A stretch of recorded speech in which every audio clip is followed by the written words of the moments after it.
video to confirm quorum. Now, in case of an emergency where we need to evacuate the building, I'd like to direct your attention to the exits back there. There are 2 exits beyond the glass doors, and then you turn to the left. If the glass doors are blocked, please direct your attention to the 4 doors in the chamber, and please use the stairs, do not use the elevator. I would also like to highlight that there's a defibrillator at the end of the hall if we need to use that.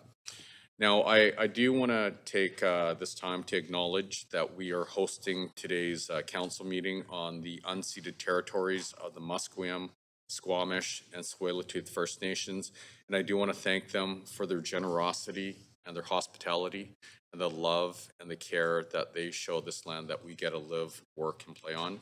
And I think it's incumbent upon all of us to unlearn what we've been taught in the past and learn the true history as to what's happened on these lands. And I tell you, if we do that, we're going to build an incredibly bright and prosperous future for all of us, full of love and understanding, going out 7+ generations. I also want to take this time to acknowledge all the amazing contributions of our amazing team at the City of Vancouver. I tell you, we have the best people on the planet. We have some broken systems that we need to fix, but our people aren't one of them. I'm so proud to be working, and we're so proud to be working side by side with you, and the love and passion that you show our city. It's just incredible.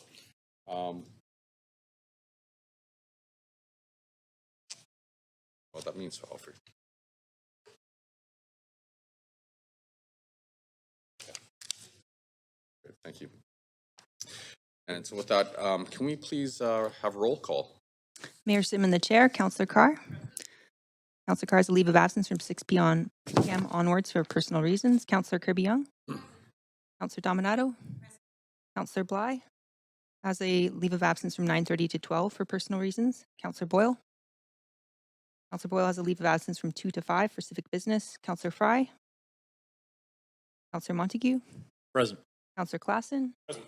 Councillor Meisner. And Councillor Zhou. Present. You have quorum, Mayor Sim. Great, thank you.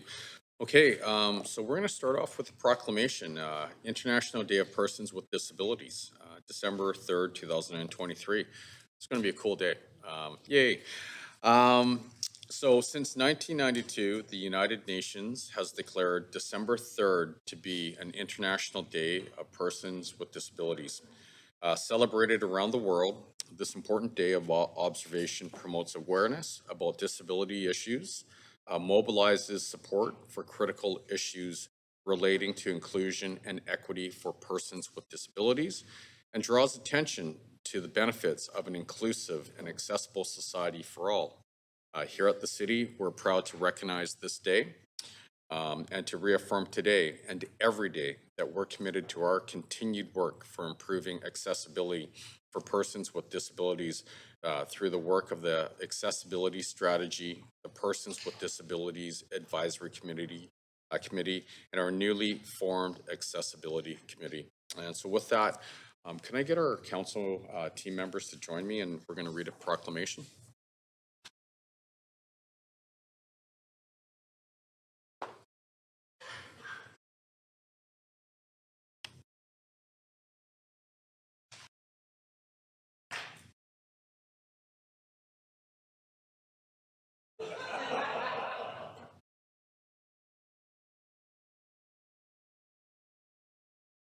That came out the wrong way.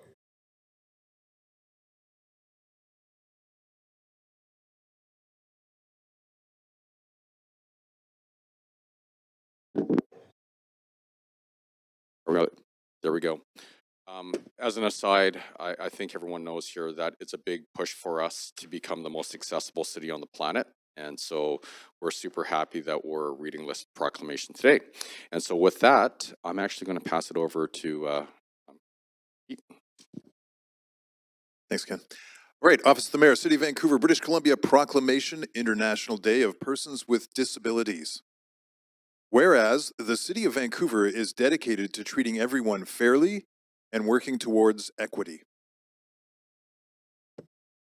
Okay, Whereas every person in Vancouver deserves the right to reach their full potential without facing unfair treatment because of their gender, sexual orientation, disability, race, color, national, or ethnic origin, and should always be lived with dignity, respect, and peace. And whereas the United Nations declared December 3rd as the International Day of Persons with Disabilities in 1992, and the theme for 2023 is United in Action to Rescue and Achieve Sustainable Development Goals for, with, and by persons with disabilities. And whereas the City of Vancouver is so thankful to Persons with Disabilities Advisory Committee members who have guided us in making Vancouver more accessible and inclusive while breaking down barriers for persons with disabilities.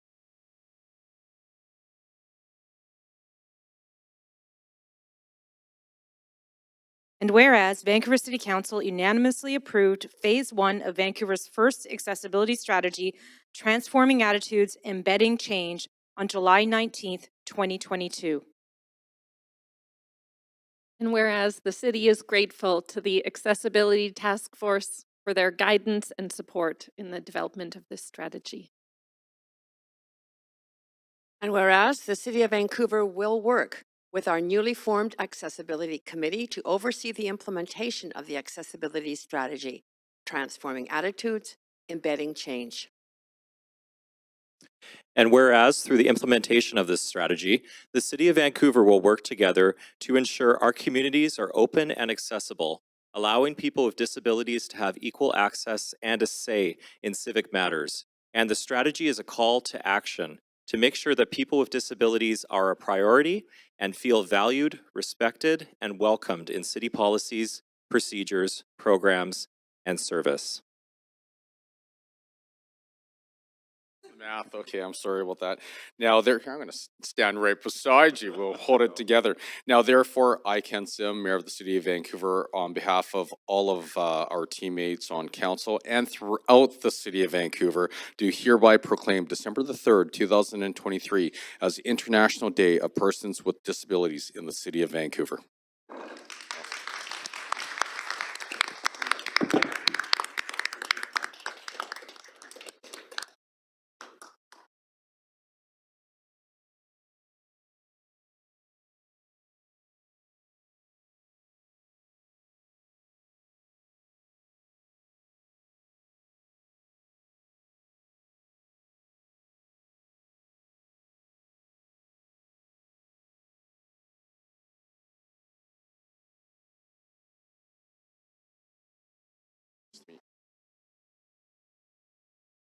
Hello. Do you want me to hold that for you? Yeah, sure. Yeah, come on.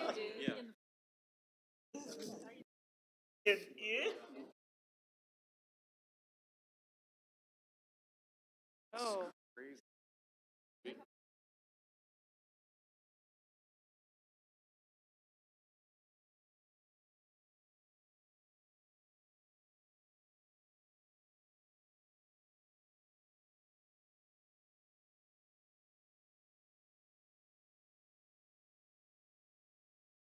Say a few words, or we're good? Say a few words? Sure. It's your chance.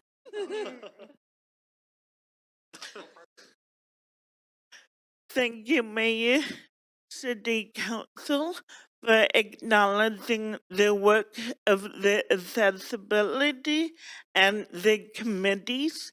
Thank you, Teaser and Dale, our newly formed accessibility committee members.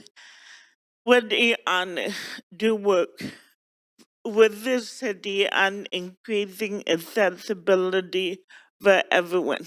Thank you. Well said.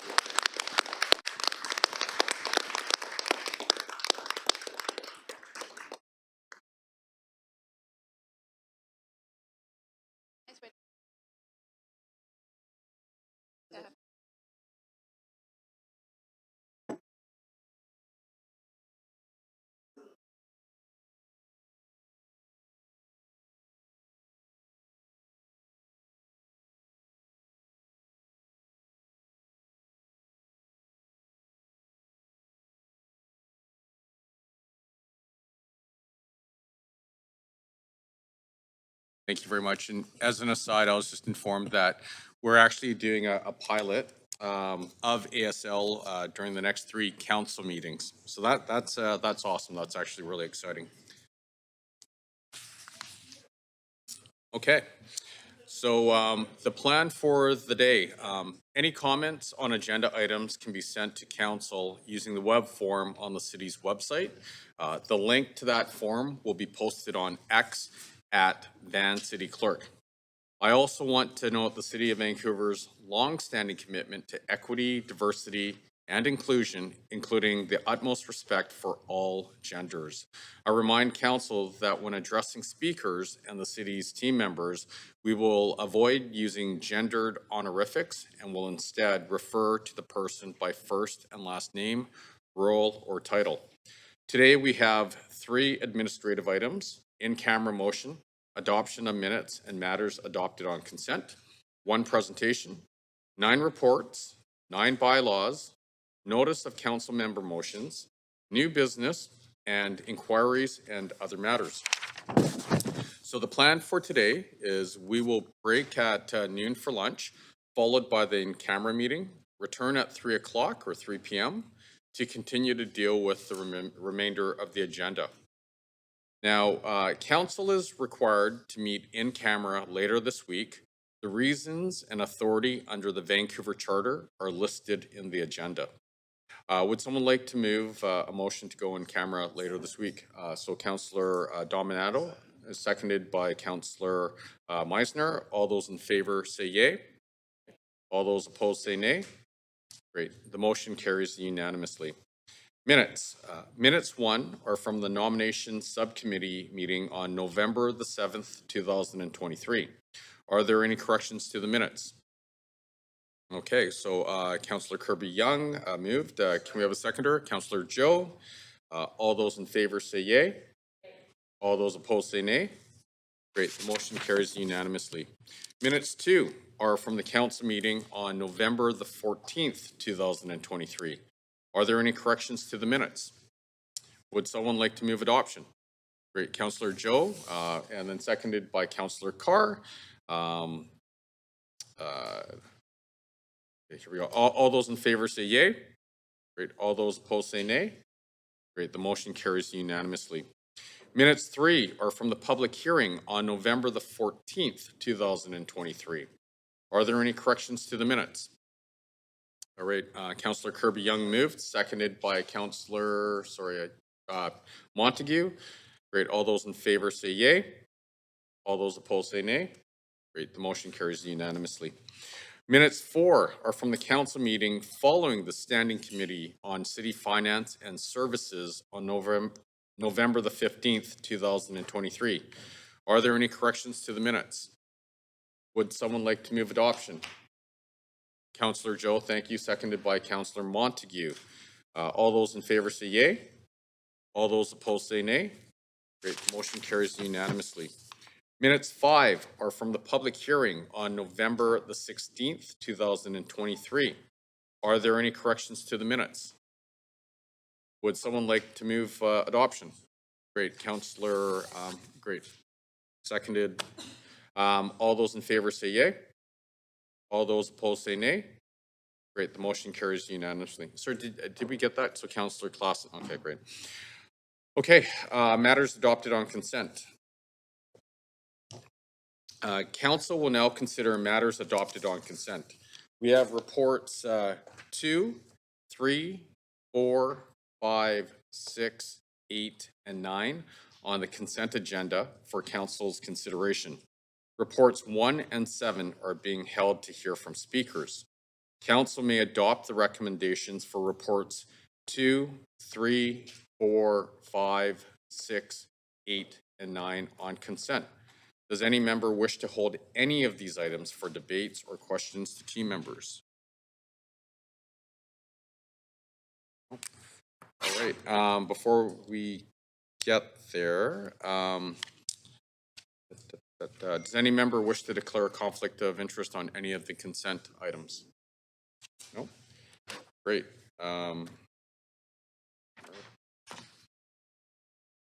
Okay, so here we go. Give me a sec here. I just got to read out everything out first. Sorry. Okay.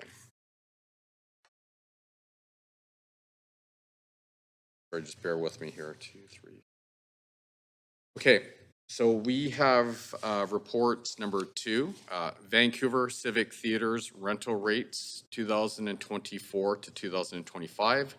Report number 3, UBCM C2C grant application for Locarno Archaeological Management Plan Project. Report number 4, funding application to Disaster Risk Reduction Climate Adaptation Program. Report number 5, approval of council initiatives, business improvement areas, renewals and expansion 2024.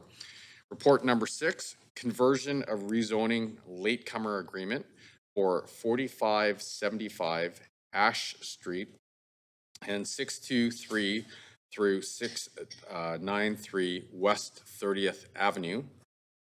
Report number 8, business license hearing panels, January to July 2024. And report number 9, repeal of outdated policies. So now, would someone like to move adoption for the recommendations to council contained in the reports? Thank you very much, Councillor Kirby-Young. Do we have a seconder? Great, Councillor Dominato. All those in favor say yay. Yay. All those opposed say nay. Great, the motion carries unanimously. So the following, I have to read everything out again? No, great, thank you. Let's skip that. So what I just said, they were all adopted on consent. Presentation, yeah, we're very formal here. Now we have one presentation today, the Mayor's Budget Task Force final report. I'd like to note that there is no report for this item and no recommendations. Team members from the Mayor's Budget Task Force are here to present.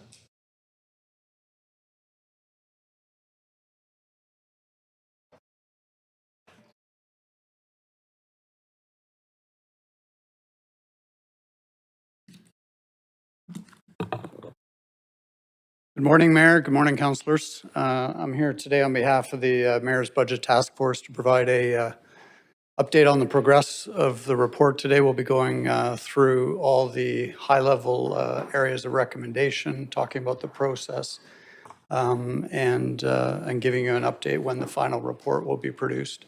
I'd like to keep it fairly casual. I assume that's how it goes here. I haven't done this before, so if you have any questions, please feel free to interrupt as I go along.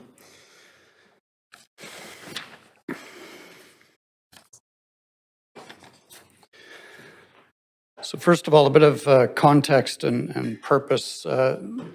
You'll recall a motion in council, I believe it was dated April 13th of this year, creating the task force, at which point we proceeded to recruit members of the task force, researchers, get all the proper documentation in place for them for non-disclosure agreements and volunteer agreements with the City of Vancouver.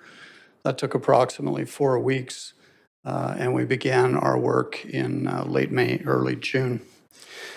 You'll recall from the motion that the context and purpose is the unsustainability of property tax increases at the 2023 level, which was 10.7%. And forward-looking that they would outpace certainly inflation, and that this is not acceptable to the citizens and taxpayers of the City of Vancouver. There's also a significant infrastructure funding deficit. This is not a surprise or news to anyone that the City of Vancouver has approximately a $500 million annual capital infrastructure shortfall. We also have a duty as citizens to work together to realize the economic opportunity that Vancouver is to the country and to the West as the key import-export point in this country. We need to make sure that we are efficient with tax dollars and our operations. And most importantly here is building a sustainable future.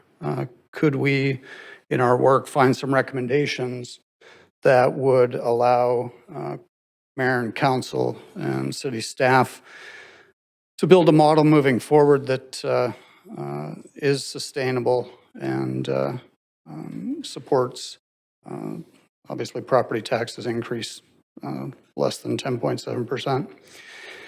I'd like to take a minute just to talk about the contributors. Myself, I'm a CPA CA.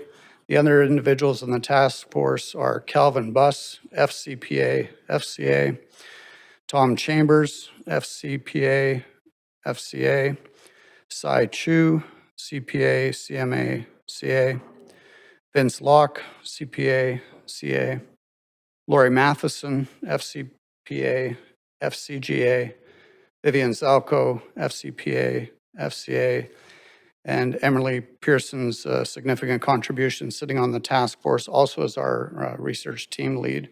She is with Ernst Young. So as you can tell by all those letters, there's a lot of accountants in the room, and we continue to work hard on our findings and our report. We also had 5 volunteer advisors who met with monthly, the last Wednesday of every month. And as we've now proceeded to drafting the report, are meeting more regularly. First of all, Wade Grant, Intergovernmental Affairs Officer of the Musqueam First Nation. Joy McPhail, Chair of the Board of BC Ferries. Brian Montague, City of Vancouver Councillor, your colleague here. Bridget Anderson, President and CEO of the Greater Vancouver Board of Trade. And another one of your councillor colleagues, Lenny Jo. We also have 23 volunteers. These were typically students with engineering, business, and data analytics backgrounds. Their names I will not speak to today, but they will be in the final report. These were students from SFU, UBC, and Vancouver Community College. And then contributors were a long list that we will again include in the report that includes your colleagues here on the city staff. I'd like to single out a few. First of all, Paul Mockery and the city manager's team and the office was very supportive. I'd like to also single out Patrice Impey and the finance team, and particularly the efforts of Colin Knight and Grace Cheng. We had millions of questions for these individuals, and they were gracious and timely in their response. Just an update on the timeline. We talked about the motion in council on April 13th. We got to work by the end of May. Actually, I'll talk about the methodology in a sec. Today, I'm here to present an update to council, seek any questions or feedback prior to us finalizing a report, which will be presented on January 17th by way of a preliminary technical briefing and then a press conference and a release of the report. The report will be available for council review and validators prior to that.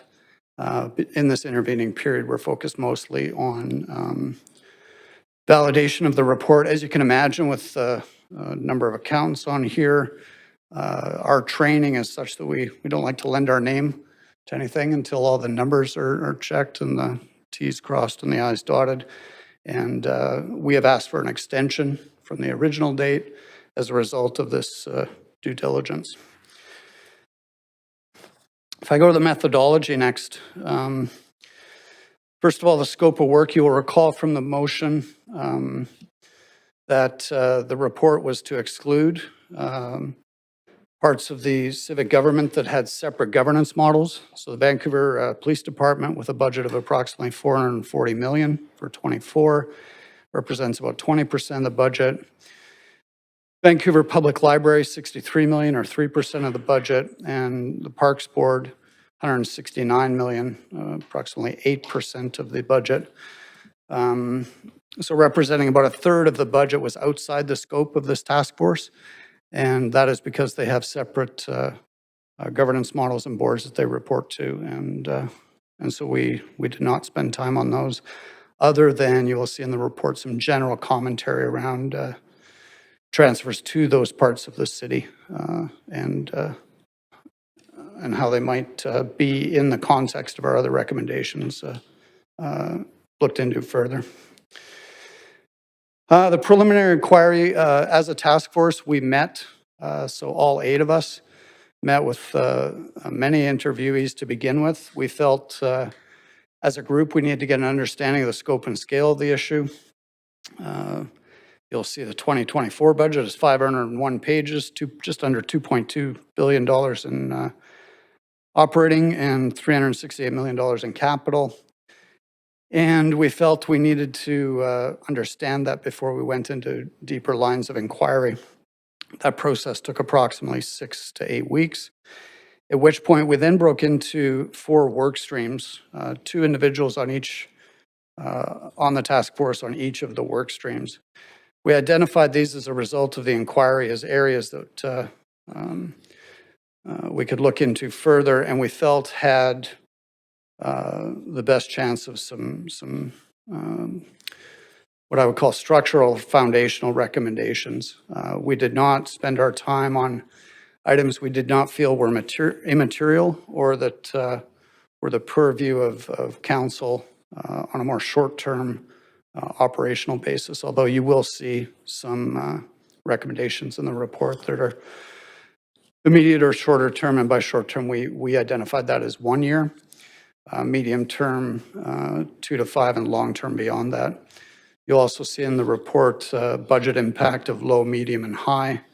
We did not quantify those numbers. Again, we're trained as professional accountants to be conservative with estimates and how we support those with opinions. So that is the result, or that is the outcome of that conservatism. So today's update is very high level by design, as the task force has been quite deliberate and intentional in crafting its detailed recommendations and support thereof. The work streams were, first of all, managing the infrastructure gap. It became clear early on that the City of Vancouver, given its age, population growth, and I'm talking about age of the infrastructure, not our citizens, currently has had for a while and will continue to have a significant infrastructure challenge with respect to contributions to Metro with its own capital budget and the growing demands on the city for as new citizens move here, new development is undertaken. Second work stream was city scope and mandate. It became clear early on that some of the challenges revolved around the organization of the city and the charter, and the implementation of that charter, or the interpretation of that charter by council, and what is in scope and what is out of scope.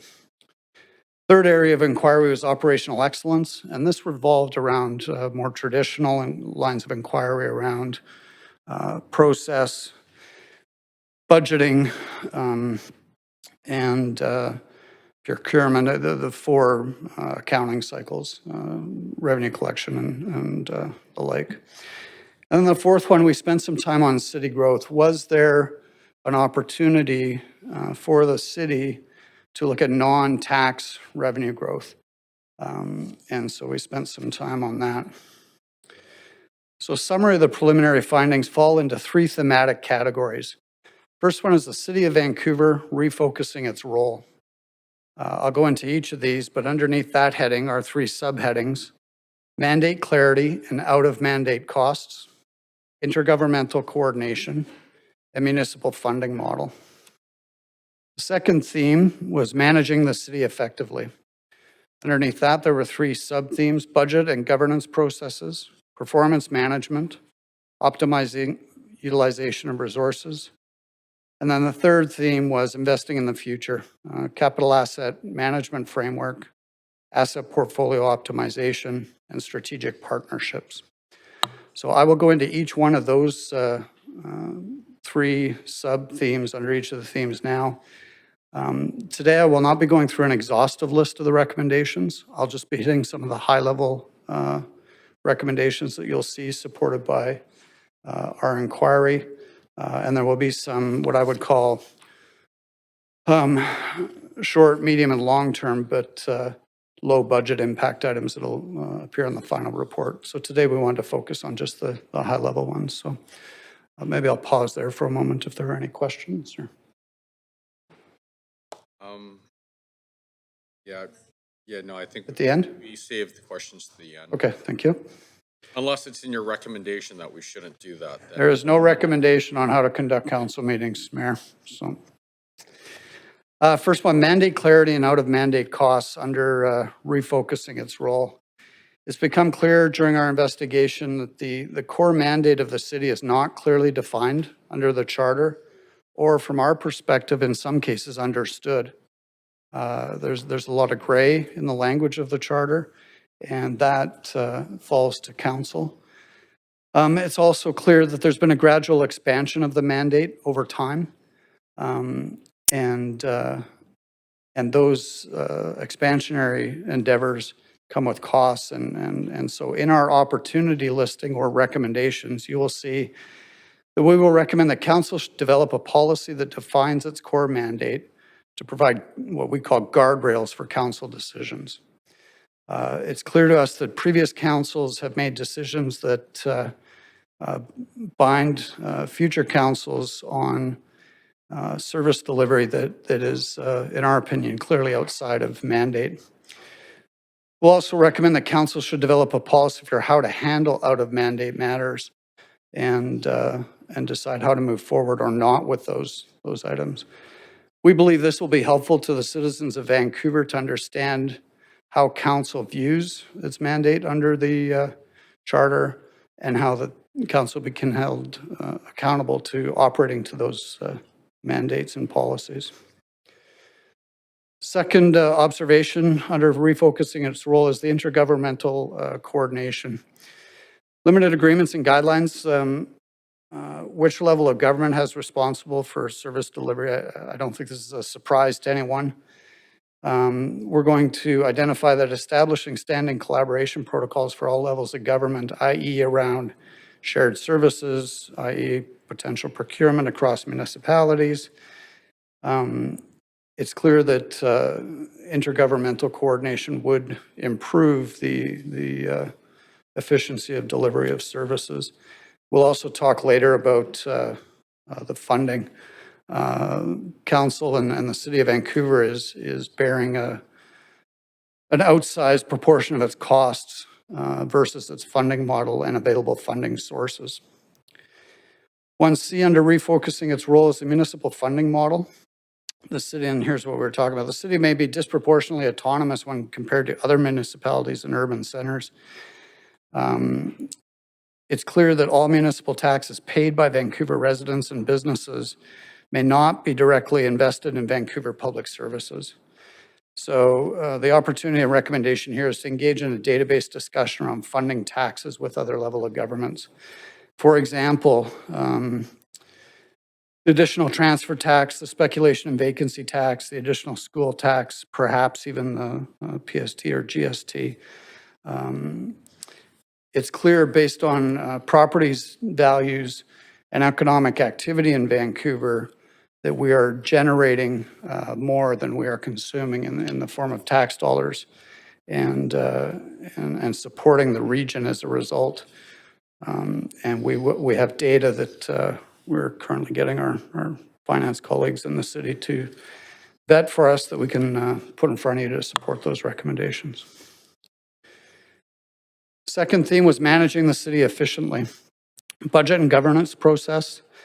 The observation was the budget process can be enhanced to increase predictability, transparency, and coordination between council and staff. The opportunity here is to form a specialized finance committee as a subset of the council with responsibility and accountability for attending meetings and briefings with city staff, reviewing all relevant supporting materials and providing oversight over the annual operating and capital budgets, including regular updates. The Finance Committee should also have responsibility over the granting requests for ACCS and other large capital projects. We also note that the charter under Section 161 permits council to delegate powers, the 2/3 vote. But also a reminder, this is, for example, in the case of a budget, this would be for recommendation, not for approval. Those decisions come back to council. Second observation under managing the city effectively is performance management. There's currently not a discrete set of effective KPIs that council and staff can both understand and agree upon. In fact, there's quite a few, but it's not clear to us that they're useful, measured regularly, or read. The current measures are predominantly quantity measures versus quality measures. And there's also an absence in measuring the cost of service delivery by department. So the opportunity here is annually council and staff should discuss council's priorities and select a focused set of effective KPIs, sort of under the heading that less is more. And this would include cost metrics such as average cost of service performed prior to the approval of the annual budget, which would serve to support the city's drive for efficiency. Next recommendation under this theme is optimizing utilization of resources. There's an opportunity to promote a greater culture of continual improvement at the city, including opportunities to encourage greater interdepartmental collaboration to leverage their expertise across multiple departments, as well as elimination of duplicating resourcing resulting from decentralized functions. So the opportunities or recommendations here would be a formalization of a centralized transformation program implemented citywide, including the development of targets, monitoring, and rewards. This should be and when we talk about rewards, these would be non-monetary rewards linked back to KPIs. This program should include a broad-based team led by senior city and elected leadership, including reporting regularly to a council aligned to the annual budget process. This program should focus on centralizing leadership functions, interdepartmental collaboration, consideration of a regional procurement model, and operational logistics enhancements. One particular example might be to reduce duplication across the city through different departments and functions. And one area we identified early on is the real estate operations. Third theme is investing for the future. First observation was the capital asset management framework. Service levels and standards for capital projects are at times determined before taking affordability fully into consideration. Although a portion of the upfront capital costs are funded from development contribution, our findings show that life cycle costs are funded mainly through property taxes and utility fees. And it would be our recommendation that these are matched more closely to the life of the asset. It is critical to rationalize service levels, both quantity and quality, and understand future long-term financial implications to inform any capital expenditure decision.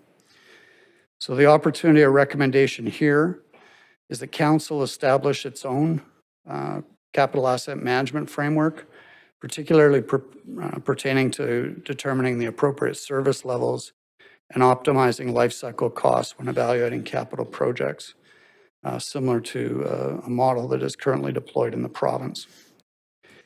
In addition to providing some guiding investment principles, the CAMF should also include project prioritization guidelines, standardization of service levels, project execution, and governance and funding plans and strategies. Next one is asset portfolio optimization of the capital fund. The capital fund makes up the vast majority of the city's asset portfolio. Other than the non-market housing fund and the property endowment fund, the city's total assets per capita is among the highest relative to other Canadian municipalities. And the value of that is projected to grow. Growth in the asset base ultimately leads to higher operating expenses in the future, back to our prior comment about matching expenses with funding sources. The opportunity or recommendation here is for council to undertake a comprehensive evaluation of the capital fund's asset portfolio to determine what the city should own and or manage to better align with the city's core mandate. There are clearly assets that are underutilized in the form of service delivery, but also other opportunities to monetize that in the public or operationally. Managing those. As a portfolio optimization with respect to the property endowment fund, The Property Endowment Fund holds strategic land assets that are separate from ongoing operations, the capital fund, and non-market housing assets, the VAHEF. Based on input from previous third-party expert panels, there are plans to transform the PEF from predominantly a land bank to a more actively managed property endowment fund with greater focus on generating sustainable income to help fund the city's operations and create long-term value.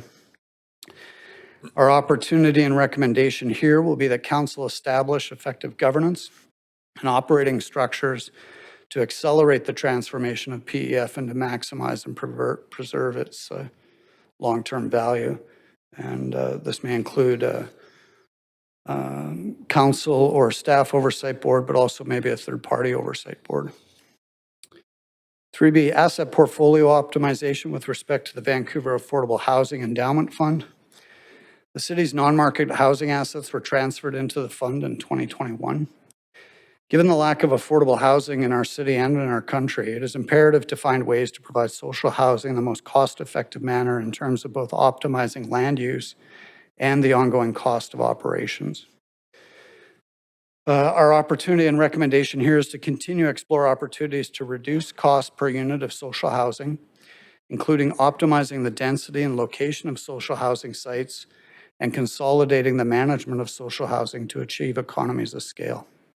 Reducing the cost per unit will enable the city to provide more social housing units and meet the needs of our citizens. Third one under investing in the future, 3C, strategic partnerships.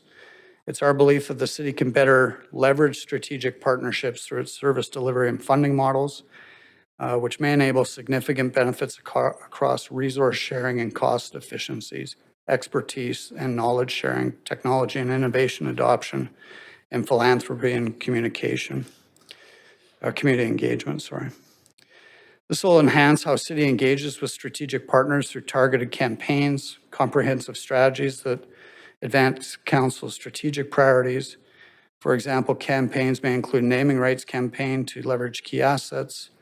It may include community partnership engagement for social impact.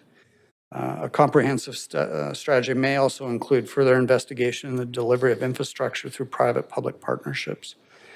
This is also where you'll see some detailed recommendations around donation programs with the community, specific programs around green initiatives. There's a lot of appetite and money in the citizen population to support outside of their tax commitments. As far as ensuring change, so once the report's delivered, we did note a number of previous reports. I believe it was Deloitte's, Ernst Young, another one. It was our observation that many of those recommendations sat on the shelf.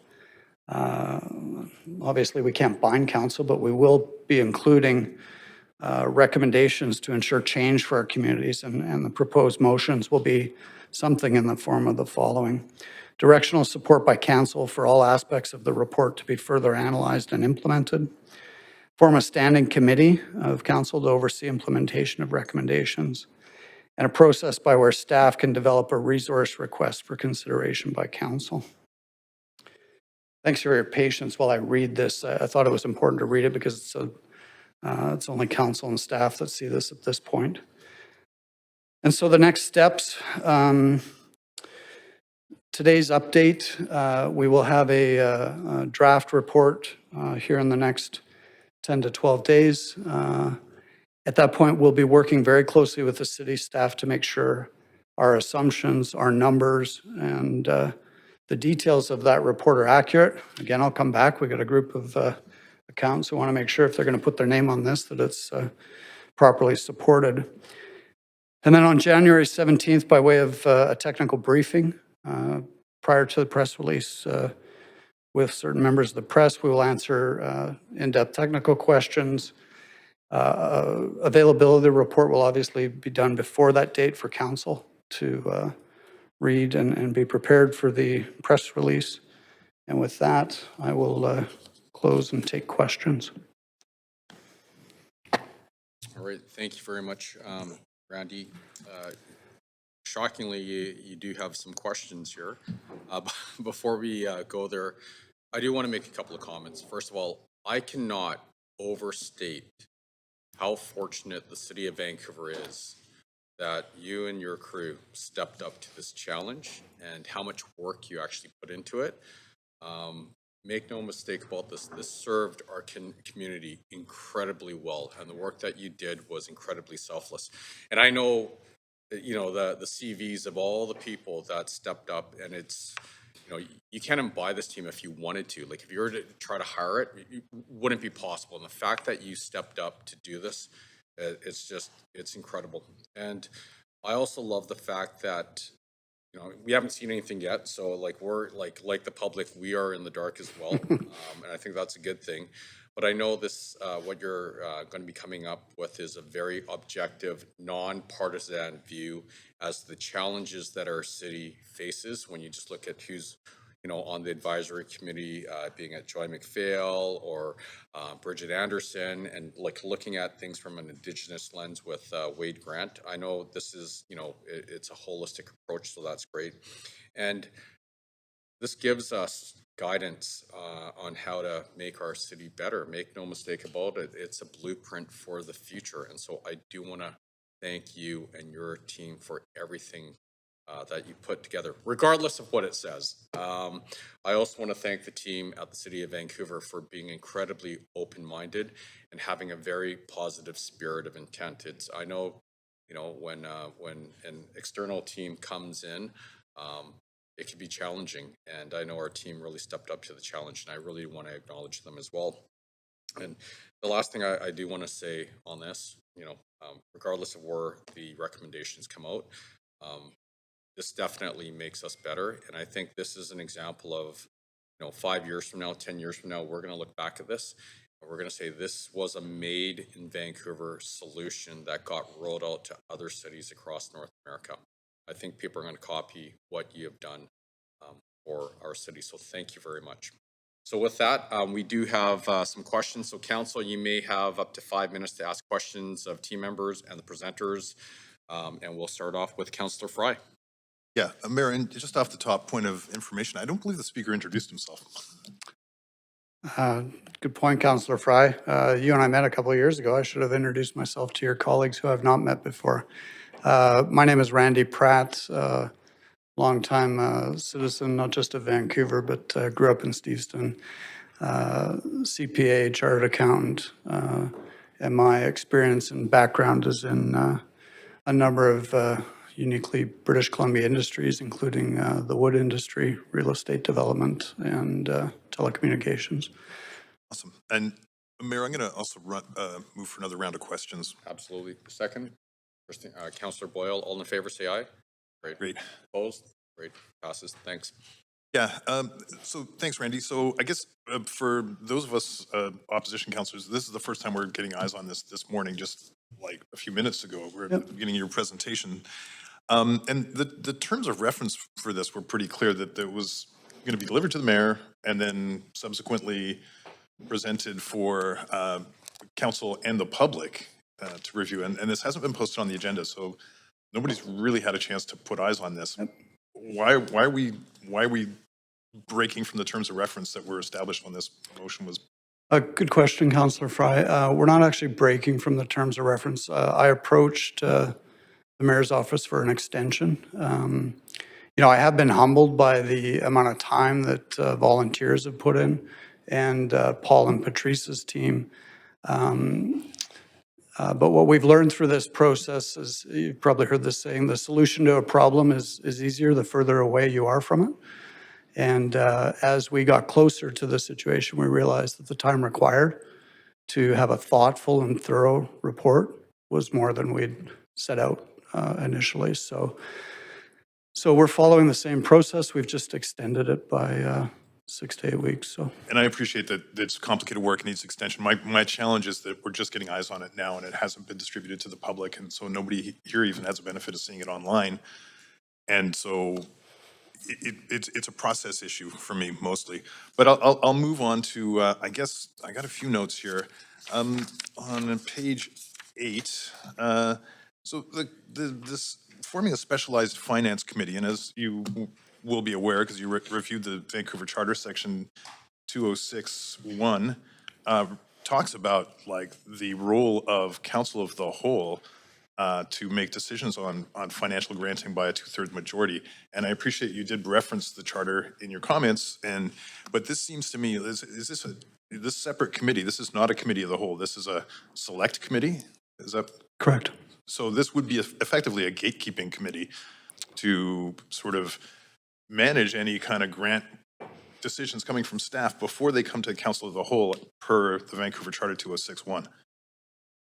Yeah, and the main finding here, Counselor, was we were surprised to find that staff would show up to council with a 4-year budget outlook, without any council direction. And so from our experience in the business community and our volunteer lives, we found that turned around a bit. And the recommendation is that the finance committee work more closely with staff through that process. Because then what we observed was the council would then send staff back, and we felt that was just an unnecessary duplication of effort that staff would then have to go back and incorporate council direction when it seemed to us that could have been done sooner and more efficiently. But you're specifically referencing arts, culture, and community service grants. That was one example, and the other example was the budget outlook process. Yeah, so large capital projects, which makes sense. But the arts, culture, community service, I mean, that is a complicated space. And we have, in fact, debated and made decisions to not award grants or change the grant structure as a council of the whole. But I'm really curious where this is coming from, the need to sort of gatekeep on ACCS grants. It was really back to that same observation. We saw stuff coming to council, and I mean, I know you all have other lives, but the grant summary document and the budget documents are hundreds of pages. And we just felt, rather than those showing up for you to try and digest and process, we felt there was an intermediate step in between. Right. I mean, I take pride in my job, and that's what we're supposed to do. But I happily do that work. We're at time, but we have a second round. So, Okay, thanks. Councillor Boyd. Thank you. Thanks, Mayor. And maybe we need a third round, but I actually will follow up on a couple questions from that. After saying thank you for the huge amount of time, we know how much time it takes to delve through the budget through each year. So I'm grateful for the volunteer look at it too. I also have a question specific to that recommendation or opportunity around the Finance Committee reviewing ACCS grant requests. And I'm wondering if you have concerns about political interference in an otherwise independent granting process? No, we didn't dive to that detail. Okay. The issue really was about, we tried to put ourselves in the shoes of council, and how could your role be fulfilled in a complex operating environment, and yet still have some input in sort of an iterative circle before it showed up here to council. We didn't really dive. Frankly, the ACCS was kind of at or below the materiality of a $2.2 billion budget. Okay, I'm curious because in a number of otherwise high-level recommendations, that's a pretty specific one, and one we have had quite a bit of debate about. So I'm wondering, before it coming back as a recommendation in a final report, if the committee would be getting input or best practice from the city's own granting team or other granting teams about that appropriate balance of ensuring independence in granting processes, which this recommendation seems out of line with. I think that's a fair observation. We're trying to focus on process. Part of the challenge we had was, the budget process here in the city, frankly, started before we were set up as a task force. It's a 12-year or 12-month process here. Yeah. And early on, we identified that we We would run parallel to some of the work that the finance team here was doing and have conversations around that with them. But to show up at any point in time in the 2023 calendar year with specific budget recommendations seemed a bit hubris to us. We tried to focus on policy, and what I've tried to do here is just to give a few examples of where scope and scale fit or not, so. Okay, you. appreciate that. My last question on that front is I'm curious, again, just because it's such a specific example in broad recommendations, if that came from the trained volunteer accountants on the committee, or if that specific recommendation came from the counselors on the committee. These were from our own inquiries. We started with interviews of department heads in the city. That include the Auditor General's office, it included Paul's office, it included Patrice's office. And then from there, we found examples of where we would, I mean, the first one that jumped out was the budget. I think it was shortly after we began our work, the budget outlook showed up. Yep. And to a person on the task force, it seemed a bit unusual that something would show before this council to consider and approve without an input. And then we made inquiries into other examples of that.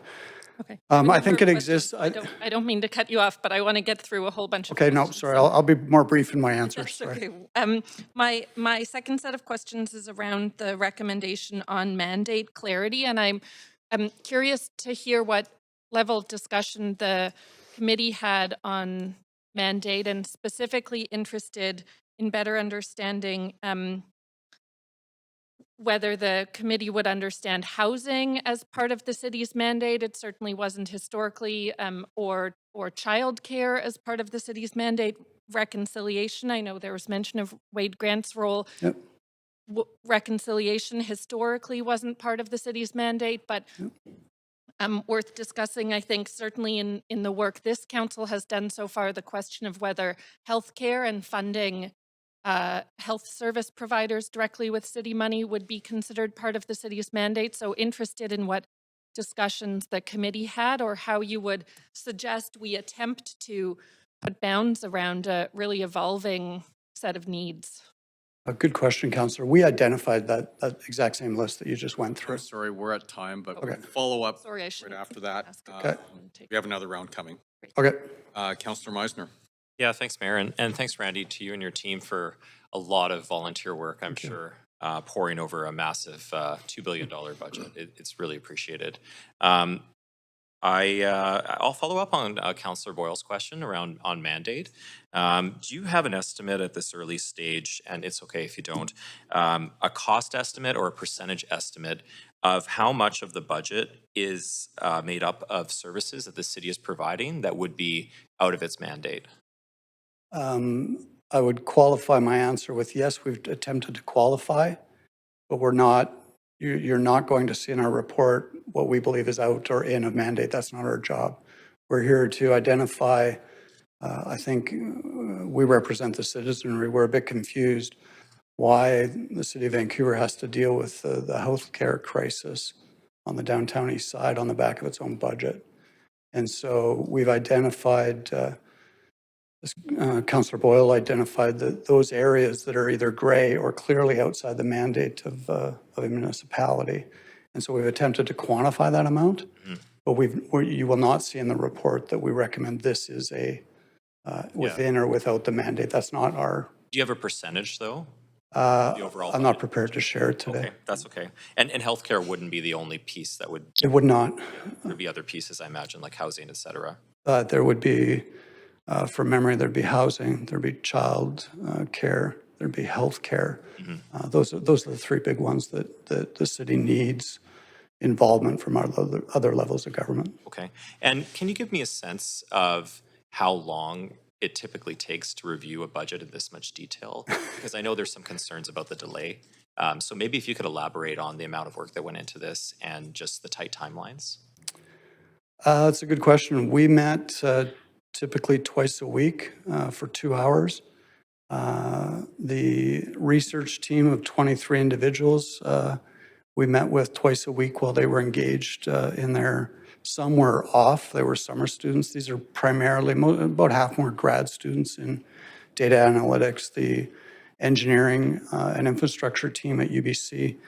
I'd have to look at the hours because that does not include the time on our own. We read multiple reports. We probably had close to 400, 300, 400 interviews. Okay, is it safe to say that this was maybe a bigger job project than you anticipated at the outset? That is safe to say. Okay. I would concur looking at the draft budget myself and the, I don't know, 1,000 pages that are in there. Okay, I'll move on. Councillor, we underestimated as I said, the solution to a problem is easier the further away you are from it, so. Okay, thank you. So another question was, and you, I don't know if you'll have an answer at this stage, maybe in the next report or the more final report is, we all know the pressures that the budget is under, inflation, escalating labor and material costs. But I'm wondering if there was any surprise that stood out to you that's not one of those well-known factors. Was there anything that you were like, wow, I didn't realize that was one of the factors that was fueling these increases to the budget? All my colleagues will be here on the 17th, so I don't pretend to speak for all of them, but personally, I think the first surprise that jumped out was the infrastructure gap. We all, wherever we live, we have to maintain our home. We have to clean it and we have to make sure the heat's on. And those infrastructure costs of the city were quite shocking. And the lack of other levels of governmental support to that and how we recommend getting access to that funding, that was number one.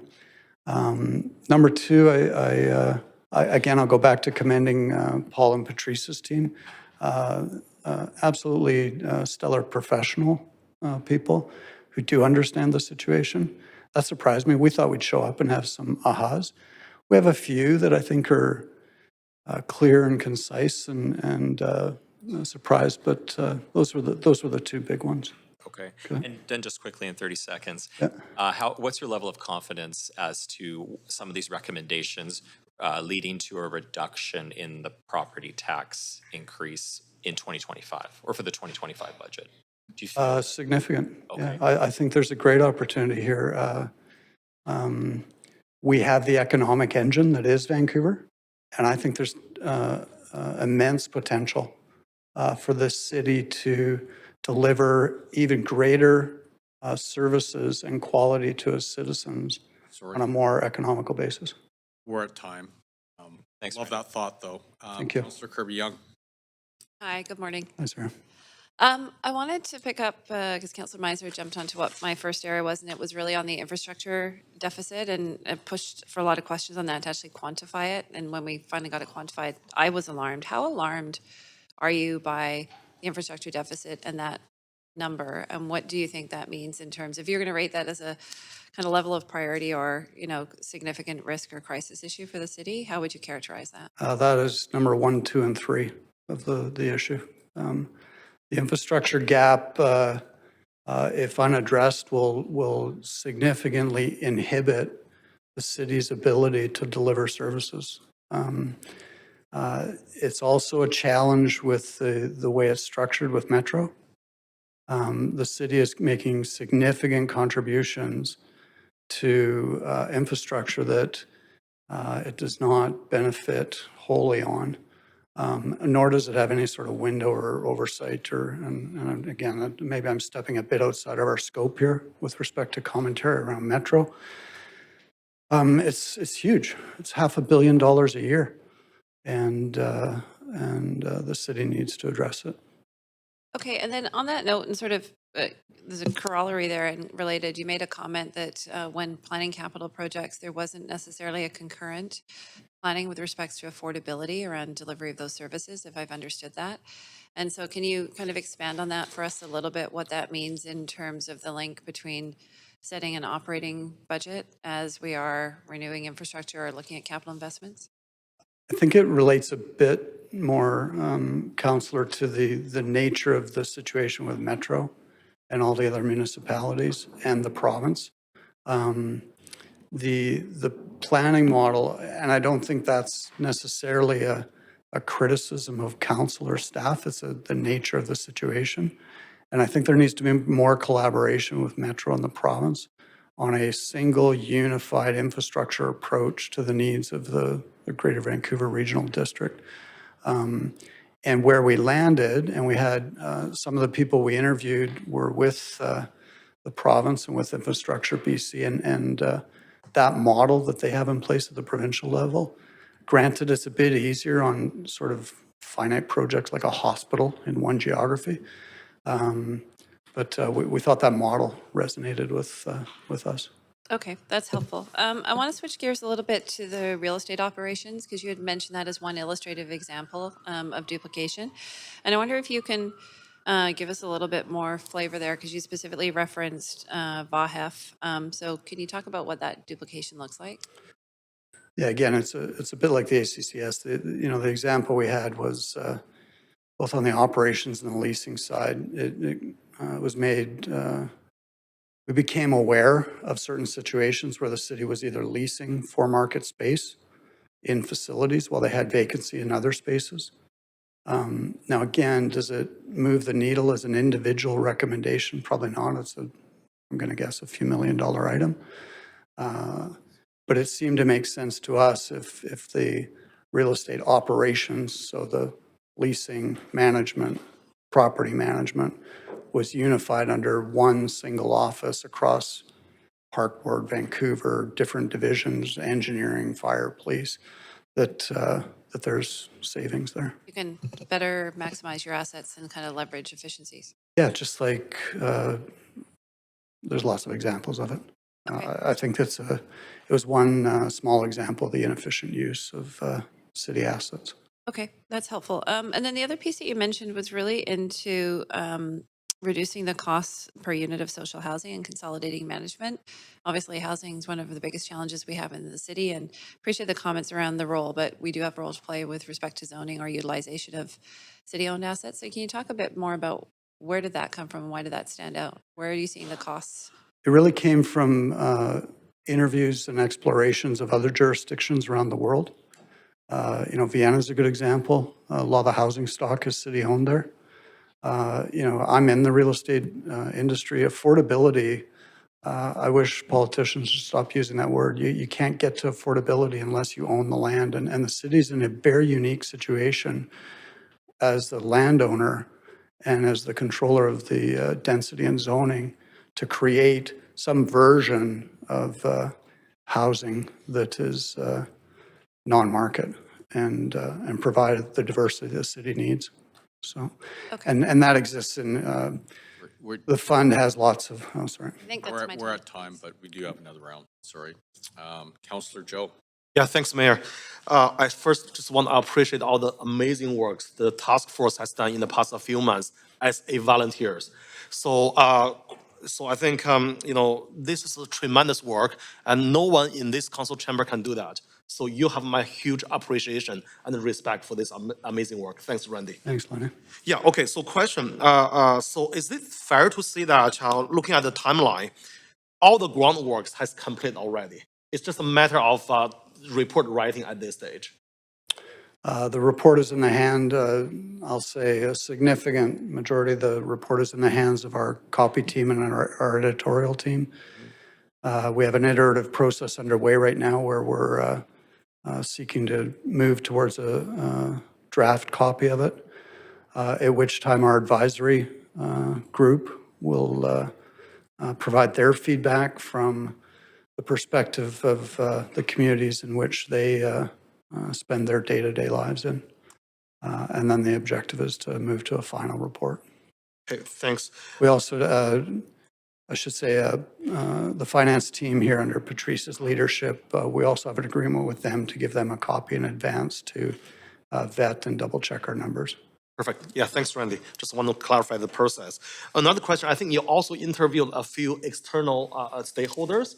Like, I think through the Joy McPhail, you also meet with other levels of government and also with the academic from the UBC professors. Can you talk more about that for the external stakeholders? Yeah, we spoke to groups and individuals that were involved in similar processes with the City of Edmonton, the City of Toronto, including an interview with, I think, 1 or 2 interviews with a former, I don't know if they call him CFO or Director of Finance for the City of Toronto. We also interviewed a few academics who had some experience around efficiency and infrastructure. As I mentioned earlier, we spoke with Infrastructure BC and some other individuals.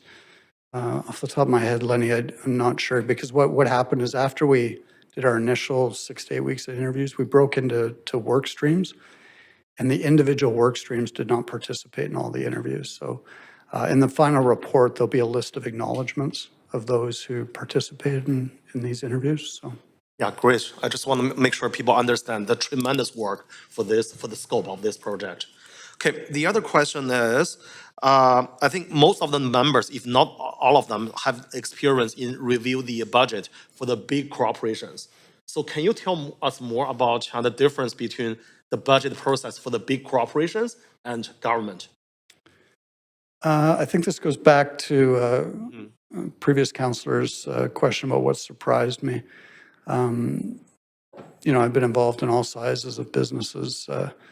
The complexity of a multi-governmental jurisdictional delivery of services on a budget of 2.155 for 2024 with, I'm going to get the close, 5,800 employees, with multiple collective agreements, with multiple issues around social issues. The complexity surprised me. As a citizen of this country and of municipalities, I thought I knew a lot about what you councillors have to deal with. I think it surprised me how complex the issues are. Okay, thank you. The other question, I remember in one of the meeting, people talk about using new technology to improve the efficiency for the city operations, like AI. Can you talk more about that? And would that be part of the recommendation? There is a section in the detailed reports. I didn't bring it up today because frankly, they're quite vague. They're more about process, where I believe there's an opportunity for the city to use more efficient use of data mining tools and artificial intelligence to address complex problems. The data mining issue was around, how do you track and how do you measure efficiency of people's hours or leave time or sick time or vacation time across multiple departments. There's also a lot of efficiency, in VPD, VFD, engineering. I think there's a lot of opportunity to deploy technology in those areas where, in some circumstances, service deliveries remained relatively unchanged for decades.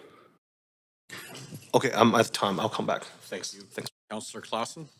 Thank you, Mayor. Thanks, echoing the thanks from other councillors on taking this task on. Obviously, by inviting sort of a fresh set of eyes on what we do at the city, it's a daunting task. It's a very large amount. It's a very big operation, and you've acknowledged the complexity of the work that we do here, which I think is important.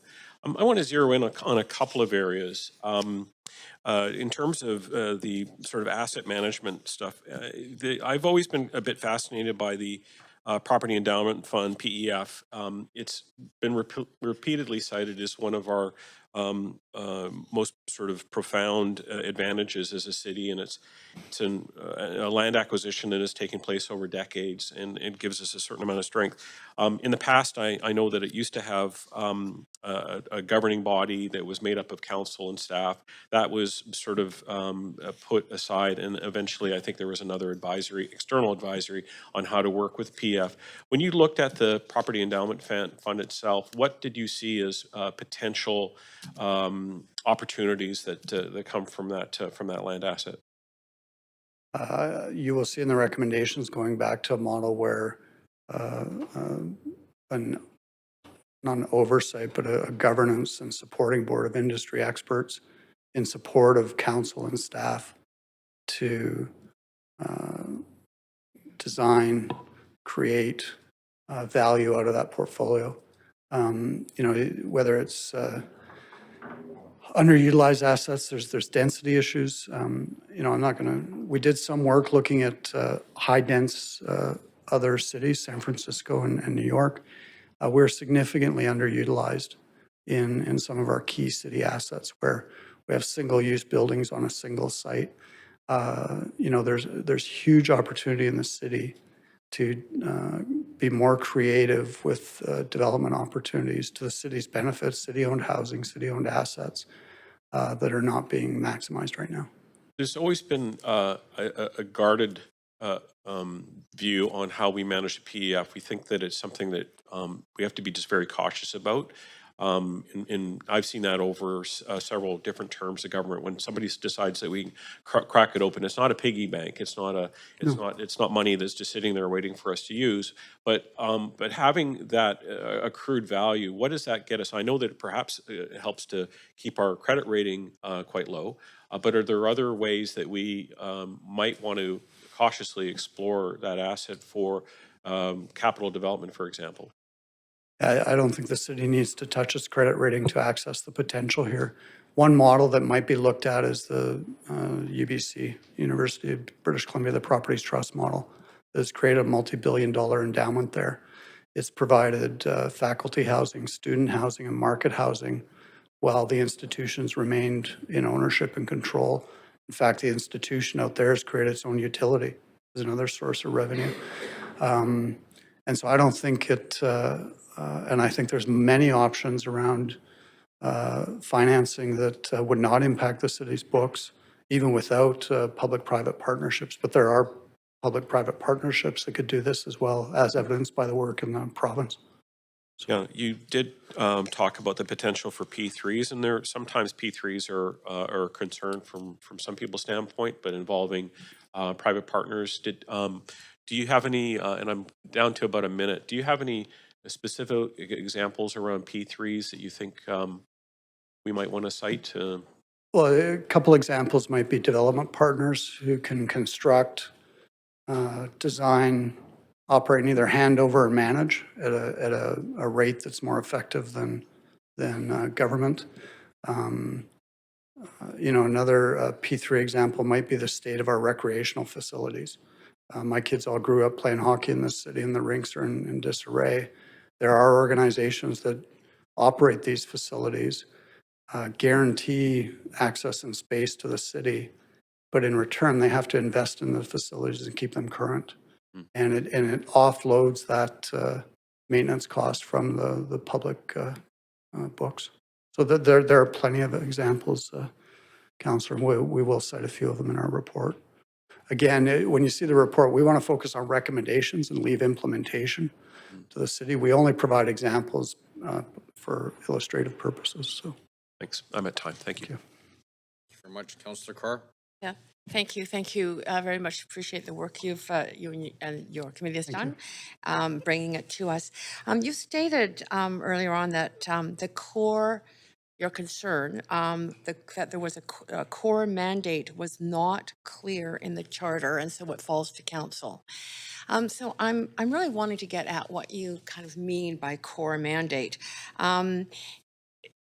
How specific do you think a core mandate should be in the charter versus what's in there right now? And what is the role of council? Let's start with how specific do you think it should be? Councillor, we won't be proposing that we amend the charter. We only had a few months to look at this. I think, again, to be hubris, it's more about what we did see, however, though. And, you can imagine as a member of this volunteer committee, the number of phone calls I got from citizens. I have a new appreciation for what councillors go through. And one example was the downtown east side. It is a health and mental health crisis, and it is very clear that that is not in the mandate of the city. Now, I'm not proposing that our report will say that's not our problem and make it someone else's problem. These are our fellow citizens we need to care for. But we need to lean in on the provincial and federal government to cover and support the city in that situation. And I think one way that council can support that and use our report to support that is it is clear to me that that is not in the mandate of any municipal government. Do you think it was wrong for former Mayor Philip Owen and the NPA to mandate the establishment of the first safe injection site in the downtown east side? I can give you my personal opinion later, but I'm not prepared to comment on that. I mean, I think we didn't dive into that detail, Councillor Carr. I think I'll say we have to look after our fellow citizens, and that is one way we could do it. But Right. that's beyond the scope. I'm interested also in following through on my first statement, which is how specific should the mandate be within, and maybe specific and prescriptive within the charter versus, you said, or is it within council? What do you think the role of elections is? I mean, parties put forward platforms, they get elected saying they've got 94 promises, and the common belief, I think, is that that's their mandate. That's the mandate of the council that gets elected. Is that something that your group discussed, that there is that role, obviously, of elections, of voters determining who they want to see in based on what politicians say they're going to do? That would be their mandate. Yeah, that's a good point. I think what we observed was previous councils made decisions that have now become embedded or entrenched ways of dealing with situations that we as a task force, we don't have an opinion one way or the other. We're just asking the question, does that really belong in the mandate of a municipality? The other place we spent a lot of time asking questions around was, sorry, the name's going to escape me now that I'm on the spot, the province's municipal act that governs all other municipalities. And it's clear in there. Municipal charter? Municipal Charter Act. And so really, we're just pushing that back to council and alerting our citizens that in our belief, the mandate should be defined, and fine, the next election, citizens can show you if they agree with that or not. But it was clear from the feedback that we got from citizens phoning us, but also our inquiry, that there's a desire to have council commit to a mandate and to lean in. Frankly, I think it's the mayor's job to make as much noise as the mayor and council can at other levels of government to get support for healthcare, childcare, housing, infrastructure. You don't debate immigration levels in this room. Did your task force members feel that the council, this council was not doing, or even previous councils, not doing enough to lobby senior governments or yeah. And I see I'm out of time, so I'll get back on you can think about that. I'll get back on the list. Thanks. Reframe the question for you. Saved by the bell. All right, Councillor Fry. Yeah, I mean, a lot of this. Yep. I sure have. Councillor Dominato, So please can we go put ahead. them- Oh, my apologies. Okay. If you give us a moment here. So I'm going to advance Councillor Fry. Councillor Boyle, I'm going to advance you as well because you've had questions. Is that right? Yeah. Okay. And then Councillor Dominato, you have not. And then, so if we can put Councillor Boyle and Fry ahead of Councillor Kirby-Young, is that correct? Because you've had questions as well, right? Yeah.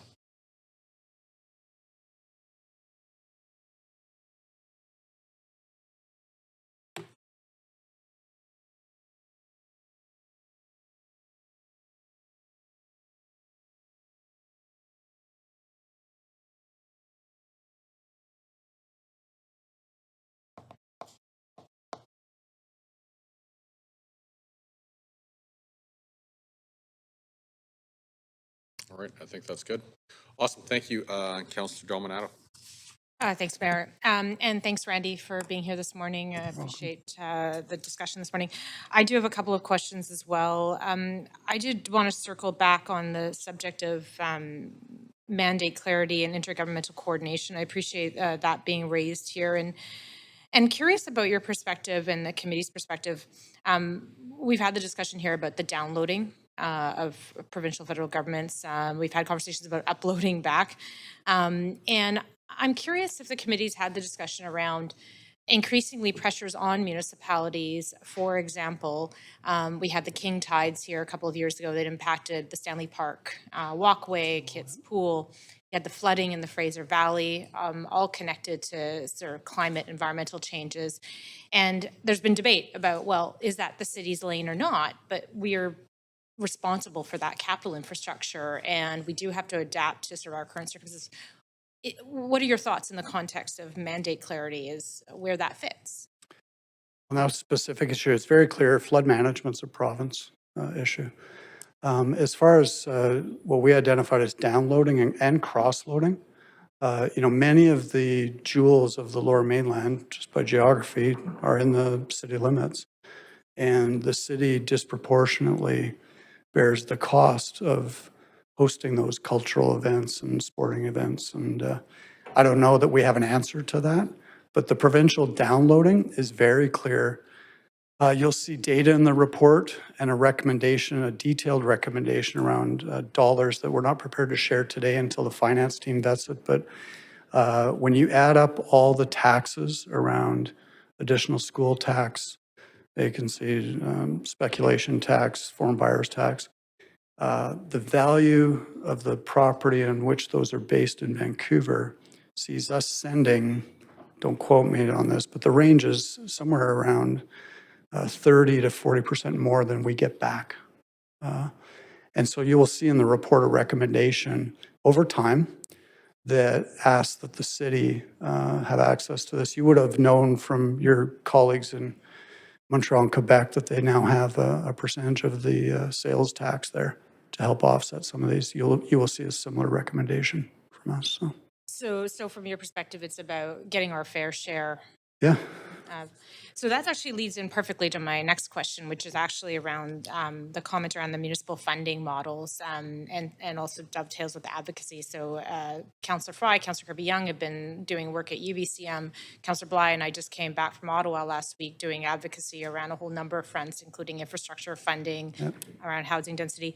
One of the conversations was around the municipal growth framework and funding framework. And both Quebec and Saskatchewan have models where the municipalities share in the growth in revenues year over year around PSC or their local sales tax. So can we anticipate that the task force would be recommending that's something that they support and us continuing to advocate for? Is that potential model here for BC? We'll be specifically referencing the models in, I'm not, and I don't know that we spent a lot of time on the Saskatchewan model, but we did look at Quebec. I'm really pleased to hear that because we did look at both while we were in Ottawa last week, and I think there's lots of potential for that. And then just lastly, you touched on in response to a question Councillor Clausen asked, he was talking about PEF, you were talking about the model at UBC, and at the very tail end you referenced UBC and utilities and their own utility.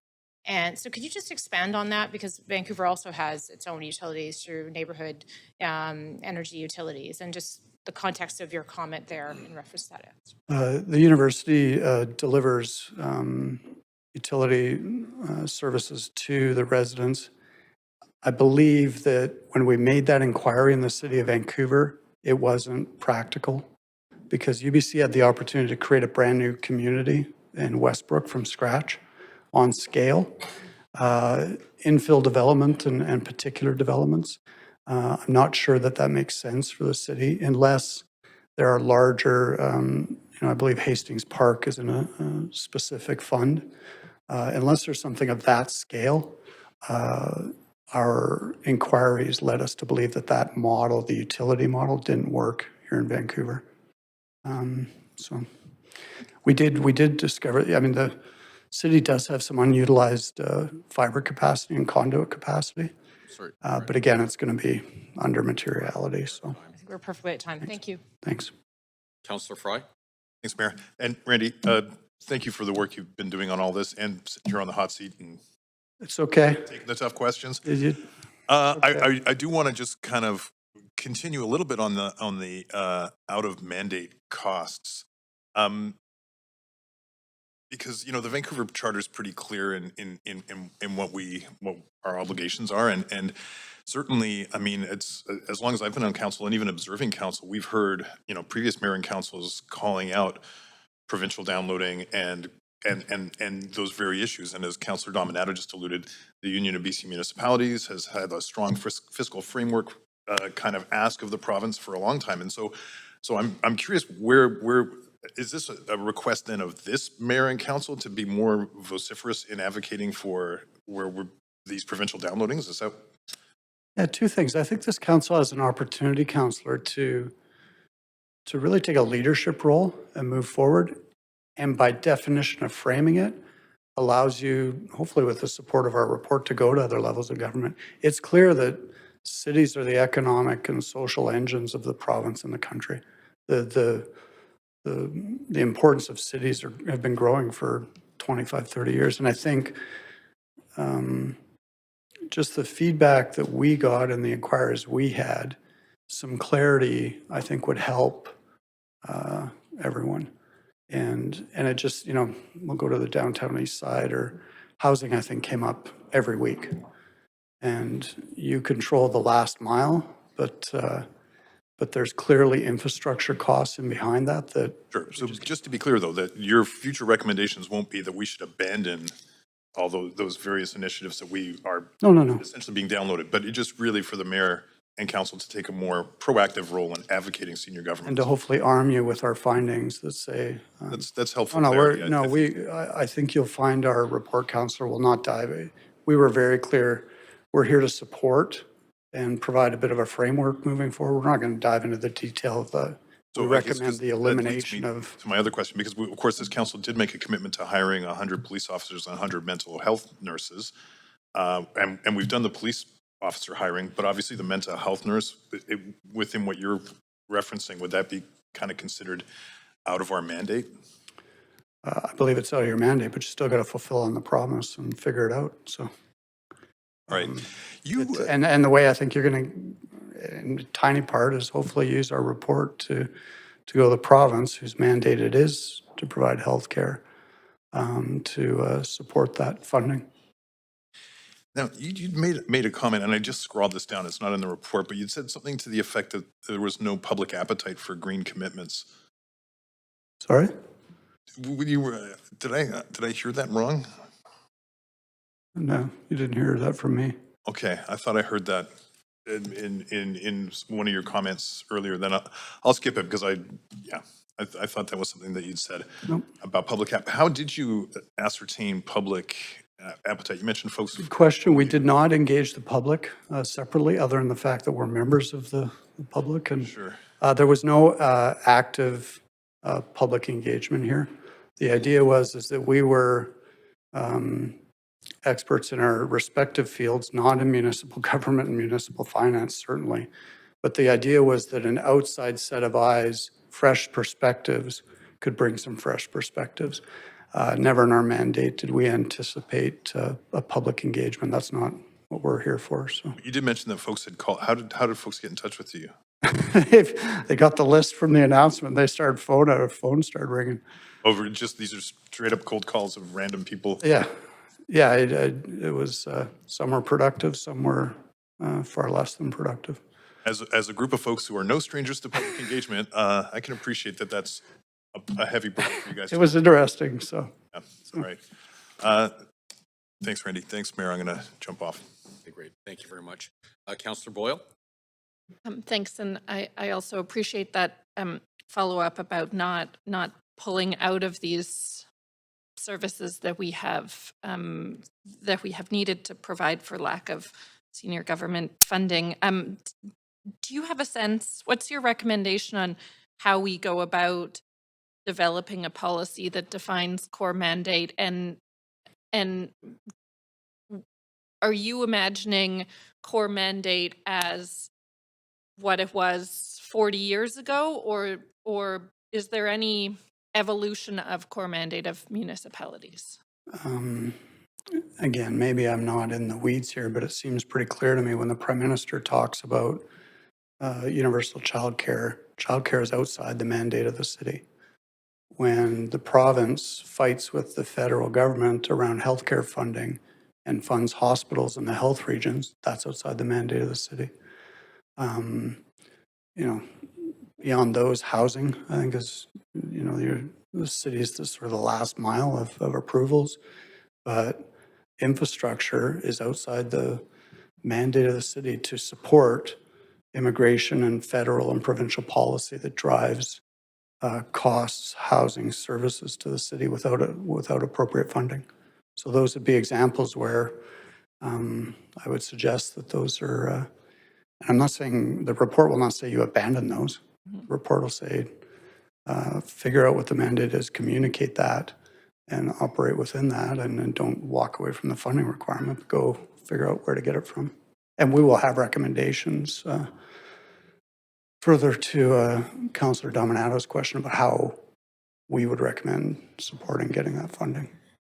Okay, but if senior governments don't show up with funding to meet those needs, you're not suggesting we stop meeting them? No, back to Councillor Carr's point, the electorate will look after that.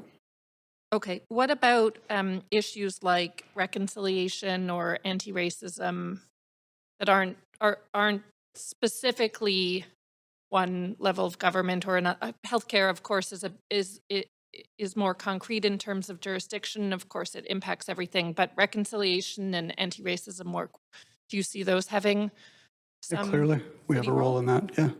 Okay, that's- We are on the unceded territories of the 3 local nations. Clearly, we have to engage those nations and have a policy and a mandate to work with them. and arts and culture as well? That's up to you guys to figure out. Okay, But, fair enough. My other question is around the opportunity outlined in 3B around the PEF. Is the task force talking about or likely to suggest that the city look at selling public land or assets? No, that didn't come up. It's really about the governance model. We're not here to tell you what to build, where to build, what to hold, what to sell. But we do believe, looking at other models and specifically locally, a good one is the UBC Property Trust model. And, you know, the city has done this before with some of the housing in False Creek around long-term lease and densification. So, no, our recommendations will be more focused on governance and process than outcomes.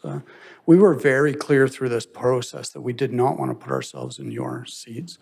We're just providing examples as illustrative. Okay, And I know the PEF already has a pretty specific governance structure, and maybe this is a question for city staff, but my understanding is it's mandated to maximize revenue. So maybe this we are is a suggesting in spoiler. our I'm interested in what you're suggesting that's different from what we're currently doing. we're suggesting that the management is significantly underutilized and that there is significant potential on many levels in all 3 funds. I have a question about the reference to reducing cost per unit of social housing by optimizing the density of and location. And my understanding is that a large part of that conversation is BC Housing. It's informed by how we not just maximize the unit number and minimize the unit cost, but also look at what the best outcomes are in terms of impact for residents in the buildings, impact for surrounding. Councillor, I apologize, you're at time. I did it again. I'm sorry. Anyway, I'll save that for There are lots of examples in the city where we could get better utilization of city assets for housing, both co-op and social. Councillor Kirby-Young? Yeah, thanks. I'm going to switch gears a little bit and zero back to the comment around managing the city effectively and performance management. And I'm looking at specifically what you articulated around there's not a discrete set of effective key performance indicators that both council and staff can agree upon, and measures are predominantly quantity versus quality measures. So my question, as I think about, you're in school, we got report cards. I worked in private sector. I had to report out I had to set a plan for the year and then I had to report out if I met it, right? And how we were doing and what the expected service level delivery was. So can you see, for example, some kind of summary, report card, something that could be posted publicly there we could gauge, how we're doing on particular areas in terms of a traffic light signal, like we're on track, we're not? Because I'm wondering if you can tease that out for me a bit, because I have a hard time in trying to zero in on whether or not we're expending things I effectively. identified two levels of KPIs. One, what I would call service delivery KPIs, and as measured by, or as set up by the city and as measured by citizen feedback around public services, response time, pothole repairs, library access, all those things. But an equal number of opportunities appeared internally, as you would identify in your business experience. For example, the average personal sick leave days of a City of Vancouver employee, and might be off a bit, are 18 days a year, to a high in the park board of 25 days a year. Those are examples where we didn't see KPIs in place. What's going on? What's impacting the health and well-being of our employees? How do we reduce those days? How do we create that environment? How do we reward healthy lifestyles? Because clearly, in that narrow example, that's a challenge. Again, we're going to focus on a model of how to set up KPIs and reward non-monetarily through recognition and other opportunities. Does that answer the question? Yeah, I think it does in terms of if we're trying to look at a glance of how we're doing, not just sort of in our fiscal health, but also on the service delivery. So I could look at a metric, for example, how many people participate in park board programs. It doesn't tell me No. what the unmet demand Satisfaction. is and how many people can't get their kids into swimming lessons, or what the wait demand or the wait list is, or where the gaps are. You will see also a focus on the concept of less is more. Better to have just a few things that we measure regularly and report on than, to be fair to the team here in the city, there are lots of KPIs. We just didn't have the time to look into every one of them. Is there a feedback loop for improvement? Is there a communication loop? And so we felt that there's an opportunity to simplify. So it would make sense for council of an undertaking, when we get this full report and looking at the pieces that we adopt, to set some sort of measurement framework around here we are today, and we're going to track how we're doing in terms of improvement. I'll leave that to you. I think that's probably up to Paul and his team by department to report. Each of the departments has their KPIs right now. I think it's probably more refinement. And as you said, it's more about outcomes than just simple measures.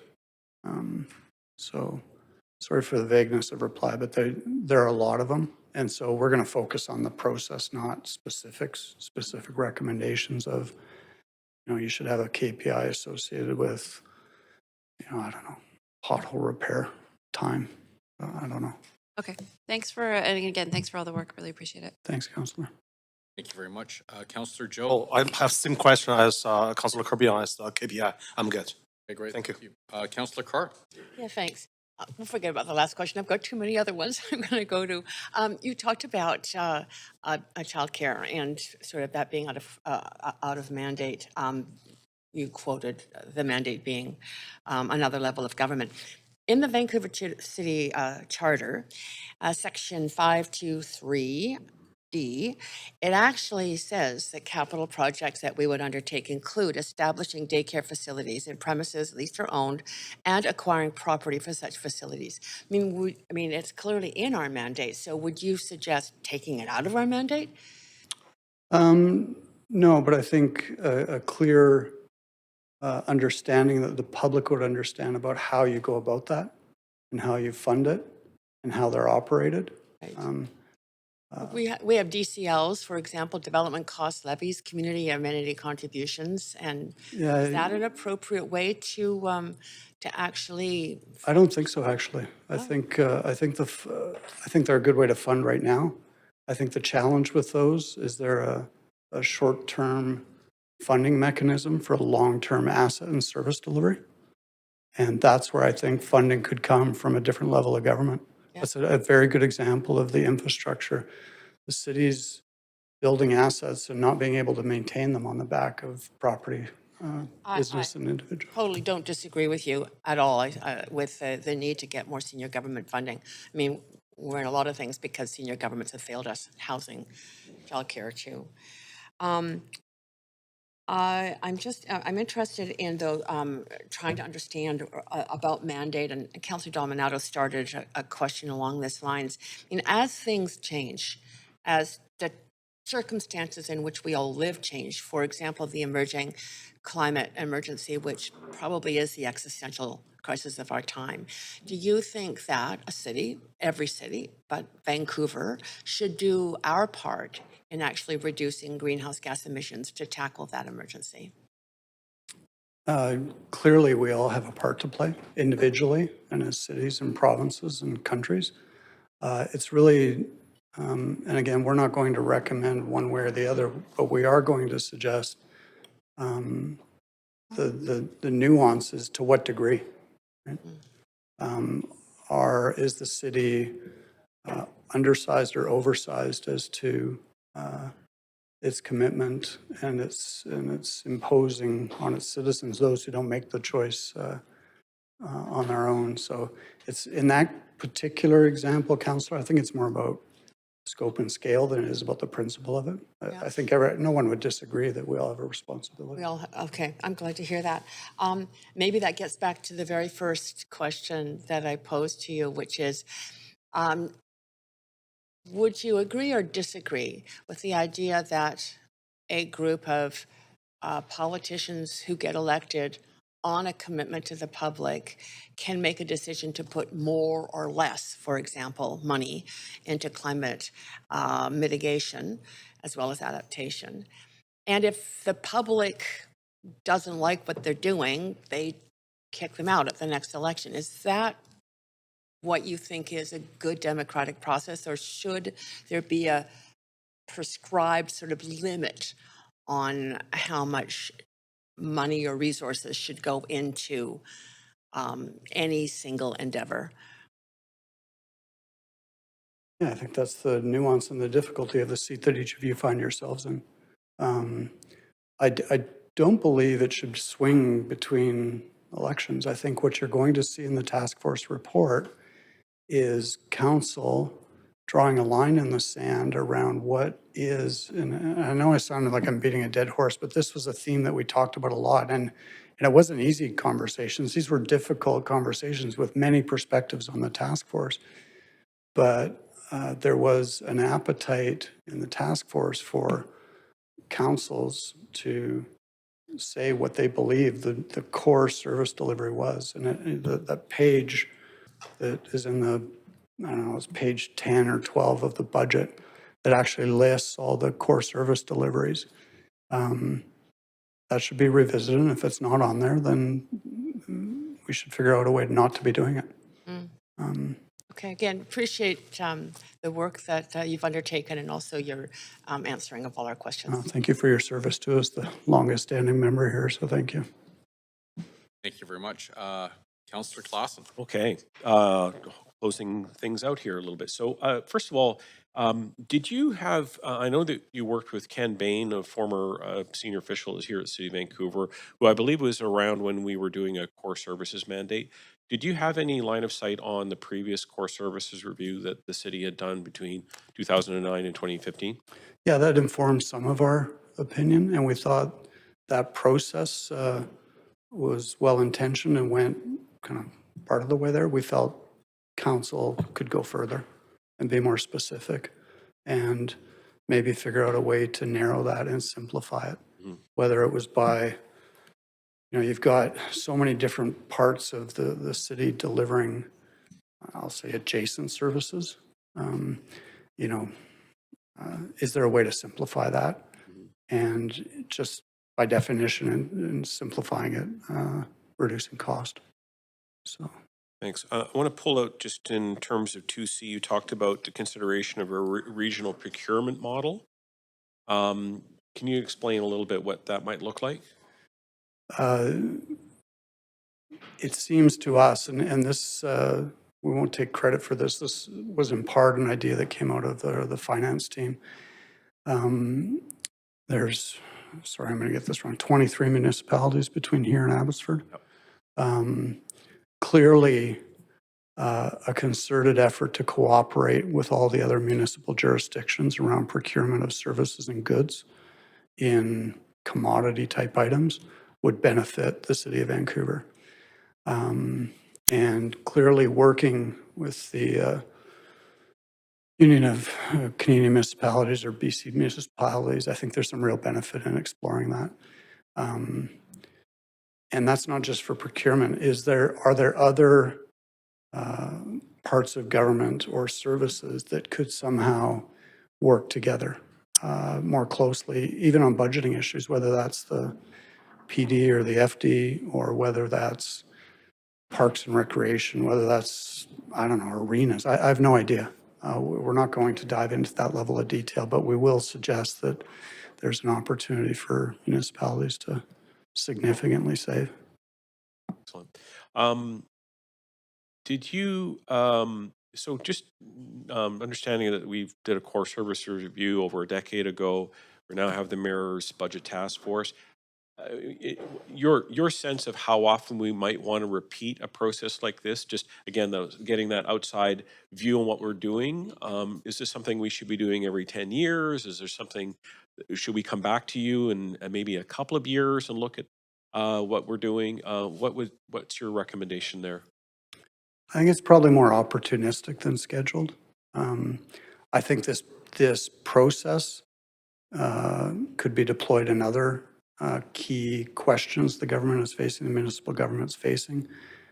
Clearly, because they were outside of our mandate, there might be something with VPD, Vancouver Public Library, or Vancouver Park Board, or around policy ideas. I mean, one idea that came up was to have a task force around housing, job care. I know the it wasn't called task force, it was a committee on health that was, I think it was 4 or 5 years ago. I think it's a useful tool. Our recommendation of a finance committee was meant to step in and sort of be that step for us. And when this final report in January is exhausted, well, then maybe that might be the time to revisit it. Last question with about a minute left. Okay. Did you look at any other cities in terms of a similar type process? Yeah, Edmonton went through a similar process. Toronto did a similar process. And then when it came to, we didn't look at other task forces, but we did look at other models around, New York has traffic flow taxes and fees around peak hours. Vienna has a creative municipal housing program. So we did look at other jurisdictions around the world. Singapore had some interesting and creative ways to deliver public services. So, and that was mostly from our research team. They were tasked to go find best practices and ideas elsewhere. So, Thank you very much. thanks. All right, well, that's all the questions. That was relatively painless. Thank you all for your service, and again, look forward to not being in this room, but being somewhere in this building for a press release on January 17th, and the councillors will receive the report in advance of that. So thank you for your time. Thanks, Mayor. Once again, thank you so much for everything you've done. It's amazing. You're welcome. Thank you. All right, as there is no report or recommendations, this concludes the item. We take a quick 5-minute recess.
Does it really?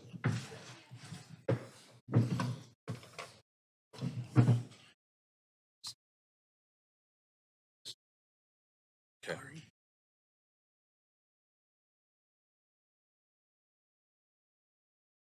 Okay, I'll do this on the fly here.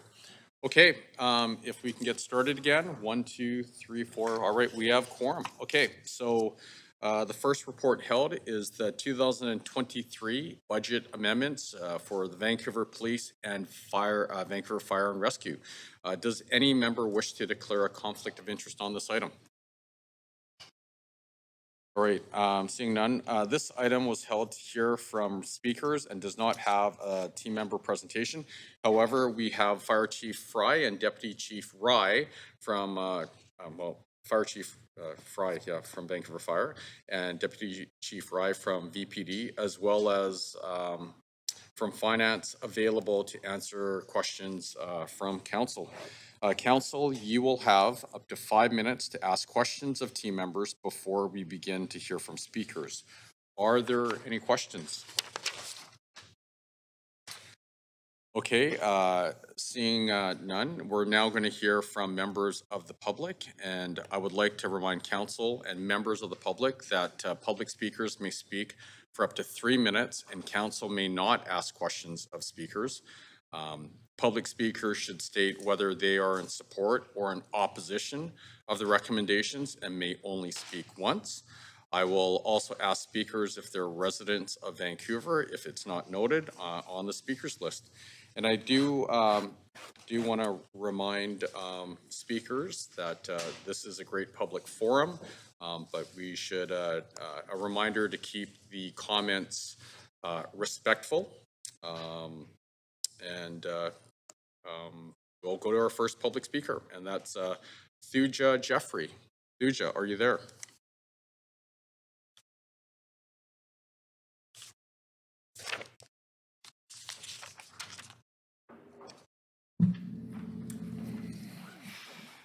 Hello, Council. Today you're considering a proposal to raise the VPD budget by over $6 million. And included within this is a $3.6 million increase to pay the VPD overtime to police the Hastings Street decampments and the recent lawful protests throughout this city. I'm vehemently opposed to increases in VPD funding, and I find it suspicious that this proposal for a last-minute increase to the 2023 budget comes at a time that the VPD Police Union, who, as we all know, endorsed Ken Sim for mayor, is voting on a new contract that is set to make them the highest-paid police officers in the country. This is at a time when this council should be funding housing and harm reduction programs to end the thousands of preventable toxic drug deaths occurring throughout this province annually. Instead, you are choosing to finance the humiliation, displacement, and robbery of this city's unhoused residents. Hundreds of thousands have already been spent in 2023 on the decampments, and rather than accomplishing anything, the number of unhoused residents in this city has never been higher. Well, this ABC-dominated council votes to bankroll the cops in a callous maneuver for its own political advantage. People are dying in the streets due to your lack of leadership and refusal to listen to the evidence-based proposals for defunding the police and allocating additional funds for housing and other social supports. Further, this report calls for millions in funding for the cops because of protests related to global political tension, by which we all know you mean the protests against genocide and the ongoing violence of settler colonial occupation in Palestine. These are peaceful, lawful protests that you have aligned with terrorism and characterized as glorifying indiscriminate violence. Such characterizations are lies, driven by anti-Palestinian racism, Islamophobia, and Zionism, which this council has a record of supporting. As you all recall, just over a year ago, this council adopted the IHRA's definition of anti-Semitism, which wrongfully conflates critique of Israel with anti-Jewish sentiment, and has been widely condemned by human rights groups, Jewish organizations, as well as the Union of BC Indian Chiefs. This city, like the rest of this country, is the making of a genocidal settler colonial project, which you, this council, as settlers occupying office on these stolen lands, continue to benefit from.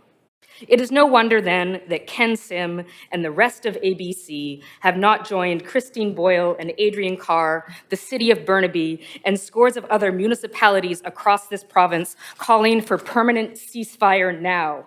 We will not be silent in a time of genocide. We will not allow you to give more money to the police to suppress and surveil us as we demand an end to the forced displacement of Palestinians and community members in the downtown east side, many of whom are Indigenous.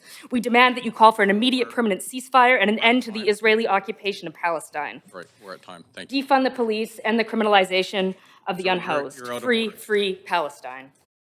Thank you. Right. The next speaker we have is Jasper Lastoria. Jasper?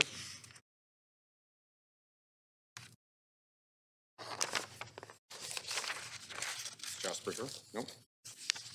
Okay, moving on. The next speaker we have is Jay Simpson.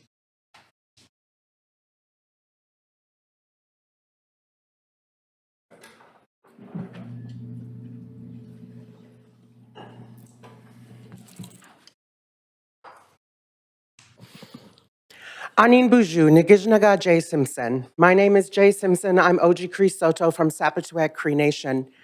I have been a citizen of Vancouver for almost my entire life. My mother lived in the downtown east side where she died. I'm here opposed to the budget increase. I'm here to oppose your hollow land acknowledgement and the over-policing of my kin and my folks in the streets. The sweeps are killing my family. And the toxic drug supply is also murdering hundreds, if not thousands, in the coming months.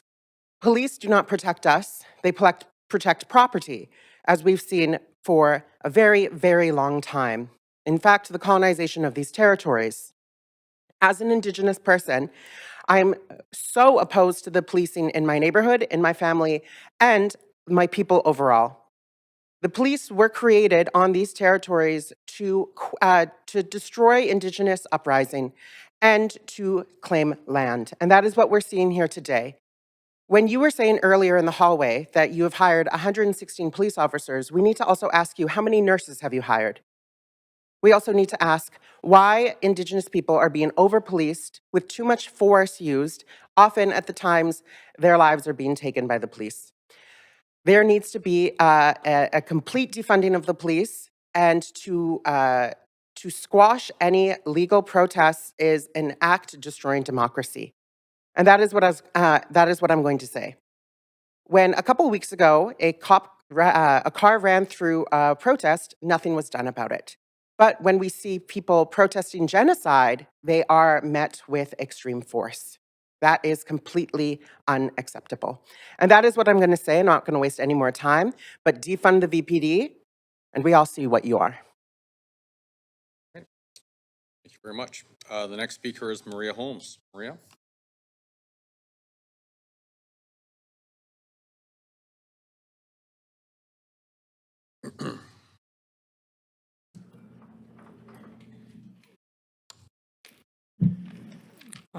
I'm here in opposition of giving the VPD more money.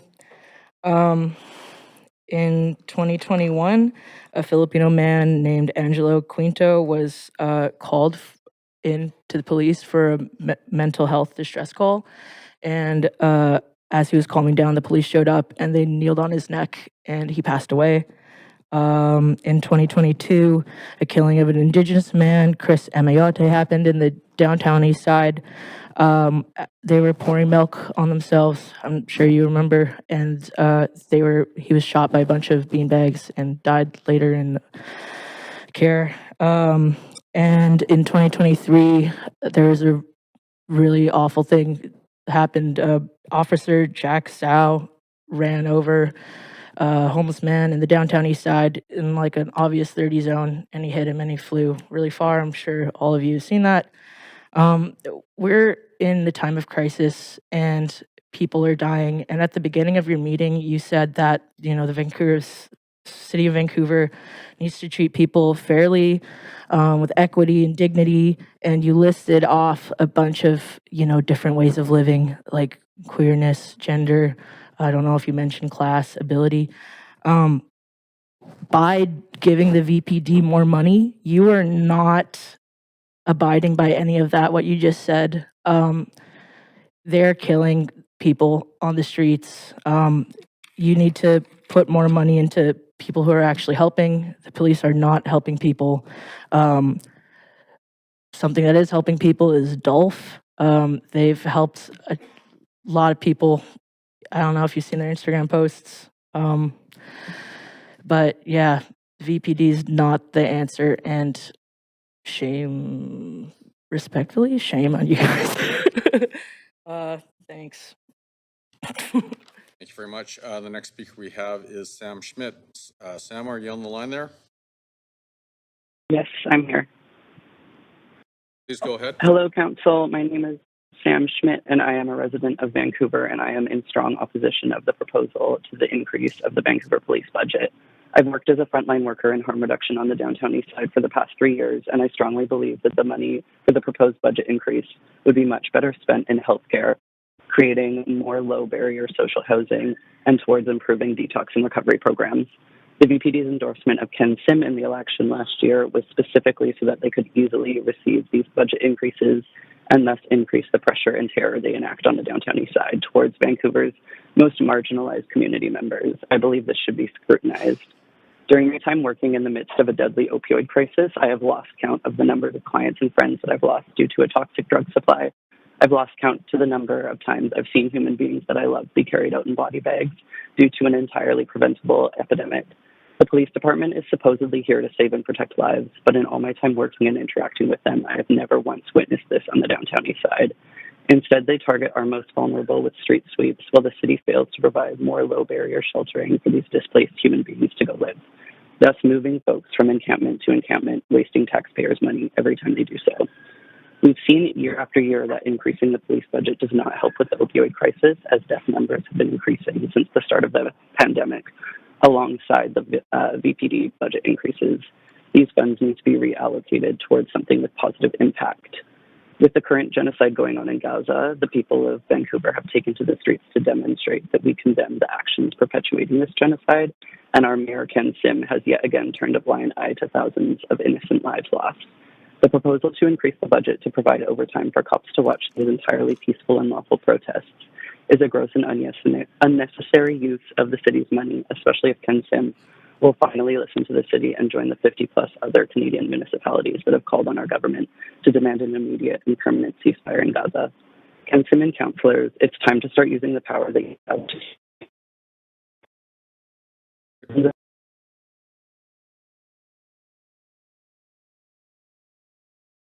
Thank you very much. Okay, speaker number 6 has withdrawn. Speaker number 7, Ho Ming Mini Ing. Are you online? Hello? Yes. Hi. Please go ahead. Hi. My name is Minnie, and I am an immigrant Han Chinese settler on stolen Musqueam land. I am currently a consultant for equity at a leading university in Vancouver.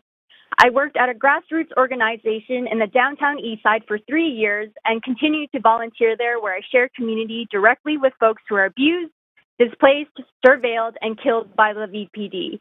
I strongly oppose the budget increase for the Vancouver Police Department. It is a reminder to you all that the downtown east side is the poorest postal code of all of Canada due to failed policy and the militarization of police towards an already marginalized community consisting of unhoused folks, people who use drugs, sex workers, and people who are experiencing extreme poverty, many who are Indigenous, Black, and people of color. The downtown east side is going through not just the COVID-19 pandemic, but Indigenous genocide, apartheid, a poison drug supply, and an increasing food desert, all exasperated by rapid gentrification and constant surveillance and over-policing by the VPD. It doesn't take an equity consultant to identify that the increased police budget will further contribute to the inequity and social issues in violation of the city's third priority of fostering diversity, equity, and social opportunities. It is also a harrowing reflection of the city's failure to support the United Nations Declaration on the Rights of Indigenous Peoples. This mismanagement of public tax dollars is directly complicit in the violence and death towards the Indigenous community. In addition, November 22nd was the 9-year death anniversary of Tony Du, a disabled Chinese Vietnamese man killed by the VPD at the corner of East 41st Avenue and Knight Street. How are you all acknowledging the International Day of Persons with Disabilities when you are all proposing a $6 million increase towards the leading institution that harms disabled people, with a mayor endorsed by the same institution with a proposed budget increase? How are you, Mayor Sim, in your speech for the 100th anniversary of the Chinese Exclusion Act, you said that there was a time in this country when people like you weren't allowed to vote, much less hold office. Canada is founded on enslavement and genocide. The police are colonial tools of slavery, genocide, and ethnic cleansing. They are the powers that robbed Indigenous children from their homes and put into residential schools. They have taken Japanese Canadians away from the communities and put into internment camps, and enforced the Chinese Exclusion Act that prevented me and your ancestors the right to live as citizens. I again oppose the $6 million budget increase for the Vancouver Police Department. We are not free until everyone is free. Thank you very much. Speaker number 8 has withdrawn, and I'd like to now call recess because it's 1 minute to noon. All right, so we will reconvene. We have in camera at 1 o'clock, and then we are going to reconvene here for council at 3 o'clock. Right. Thank you very much.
Welcome to TELUS Conferencing.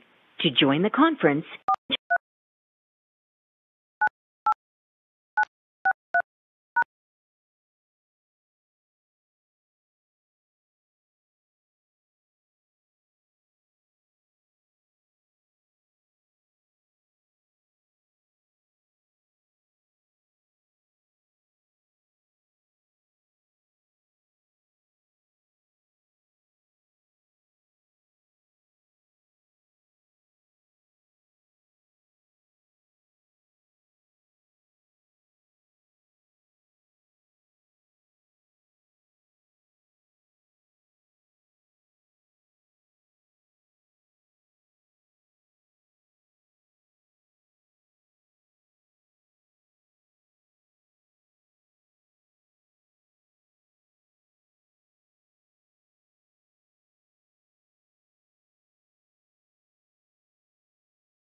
Hi, Bonnie. Can you hear me okay?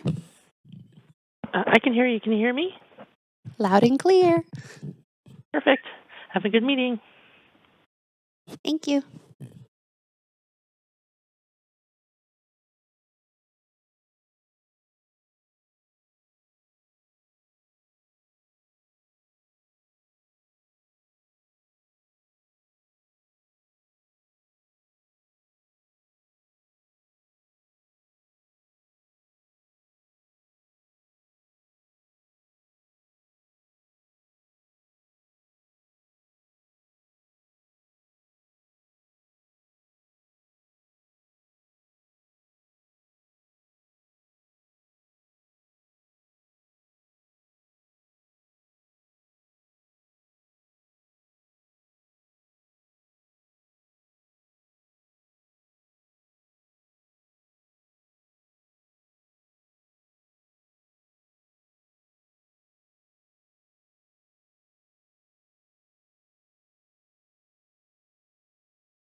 restart the meeting, and we are in speaker period.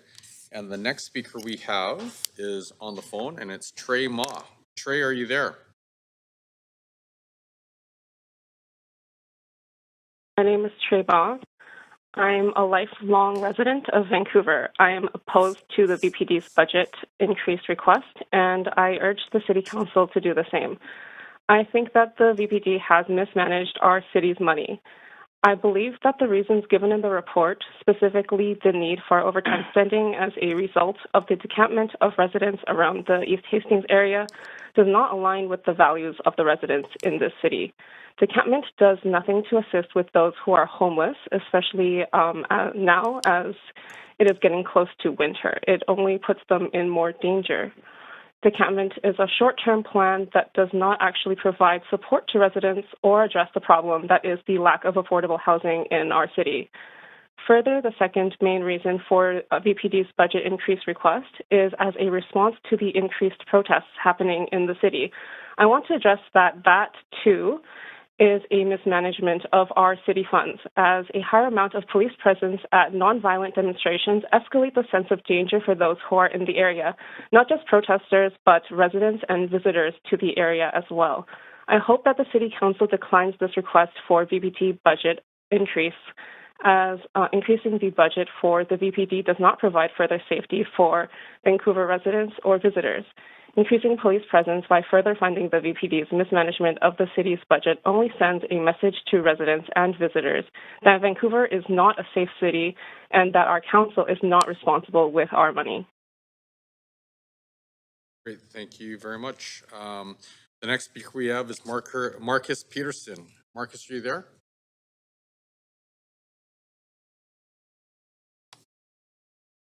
Hello? Yep. Hi, Marcus, you're Can you on. hear me? Yes, we can. Okay, thank you. Thank you. Good afternoon. I live and work on the unceded territories of the Musqueam, Squamish, and Tsleil-Waututh Nation. I'm also a volunteer legal observer in the downtown east side, and I am vehemently against this $6 million increase of VPD's budget. I have witnessed firsthand the VPD's ruthless, cruel, inhumane, and brutal treatment of the unhoused, people who use drugs, people who are disabled, Indigenous people, and my fellow nonviolent legal observers. Rain, wind, snow, below freezing temperatures, none of these conditions seem to matter when it comes to the VPD enforcing a policy of poverty criminalization and protecting the private property of wealthy landowners at the expense of human lives. Increasing the VPD's budget will only worsen the overlapping crises our city is not dealing with, or rather dealing with by using the VPD to forcibly displace and disenfranchise the most vulnerable members of society into states of deadly precarity. They prevent access to safe use sites and harm reduction services, keep people from obtaining safe supplies of drugs, reduce the ability of healthcare staff to engage with clients, make life unsafe for people of color and sex workers through so-called street checks, and disrupt neighborhood networks and routines. If you actually care about the safety of your voters, cut the VPD's budget, abolish the Vancouver Police Board and create a community control and oversight board to oversee the police budget. Build a community safety framework which prioritizes social services, housing programs, mental health outreach teams, emergency response teams, and peer-led resources. Make use of force statistics available immediately for a full community review and independent auditing of each incident. Implement a moratorium on buying militarized equipment, lethal weapons, and training techniques which cause harm to community members. The VPD tears families apart, expands the surveillance state, and facilitates the military-industrial complex, making life more unsafe for the most marginalized people. They prioritize use of force over de-escalation. They reinforce the myth that state-sponsored violence keeps everyone safe. And worst of all, they injure and kill indiscriminately. I urge each and every one of you to consider how the families and friends of each of the VPD's victims would vote on this proposal. Greg Coughlin, Mario Diana, Joseph Ronald Paul Cholette, Stanley Samuel Henry, Daniel Posse, Thomas Stevenson, Gerald Chenery, Dennis Hunter, and of course Chris Amiot, an Ojibwe man in crisis who desperately needed medical intervention but instead was murdered.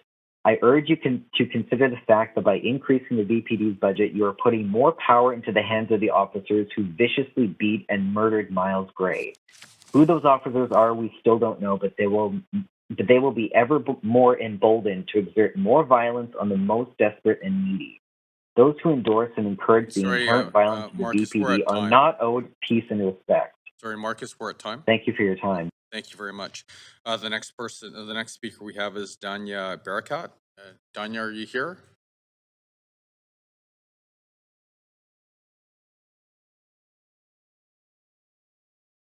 Nope.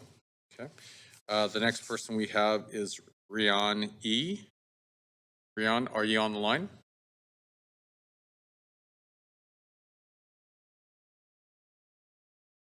Okay. Speaker 13 has withdrawn. Speaker number 14, Oliver Muncy. Oliver, are you on the line? Yeah. Hello? Yep. Please go ahead. My name is Oliver Muncy. I live in Burnaby. I am vehemently opposed to the allocation of... Hello? Hi. My name is Oliver Muncy. I live in Burnaby. I am vehemently opposed to the allocation of more funds to the Vancouver Police Department. You have already given a budget increase to the VPD earlier this year to pay for 100 more cops to harass and terrorize the people in the downtown east side. You have failed to come through on your promise of the 100 mental health nurses. By proposing this increase to the bloated VPD budget that already takes up nearly a quarter of city spending, you have shown where council's priorities lie. Ken Sim and council put the protection of private property over people. Your words at the beginning of this meeting for building a more inclusive and safer space or safer city for marginalized and disabled peoples of different backgrounds and faiths rings hollow. Why have you spent $3 million on cops when there are 964 people living on the street unsheltered, when for the same price you could have housed 30% of those people for a year? The police have killed 5 people in interactions this year and been involved in multiple instances of violence during wellness checks. Giving them more funding won't fix these problems. The VPD have lied about statistics to run a fear campaign on the people of this city to get you elected. Their actions are corrupt. We must defund the police and invest in real solutions. We must invest in comprehensive strategies that address the root causes of crime. This money should be going to underfunded social programs in our city, programs that foster community and equity and provide real safety to the people at risk who need it most. It is shameful to see the justification for this budget increase that the VPD want more money to police peaceful protests.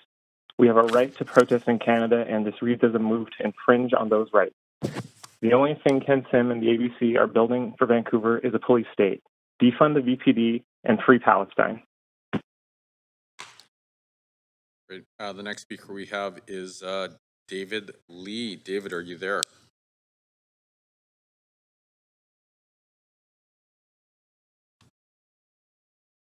Nope. Okay, the next speaker is speaker number 16, Lee Gangbar. Lee, are you there? Nope. Okay. The next speaker is speaker number 17, Dorothy Lynn. Dorothy, are you here? Is that Dorothy coming up to us?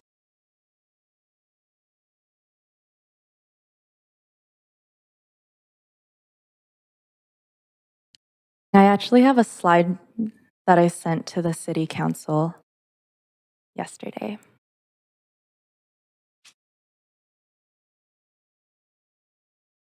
And I would like it to be put up. Is that okay?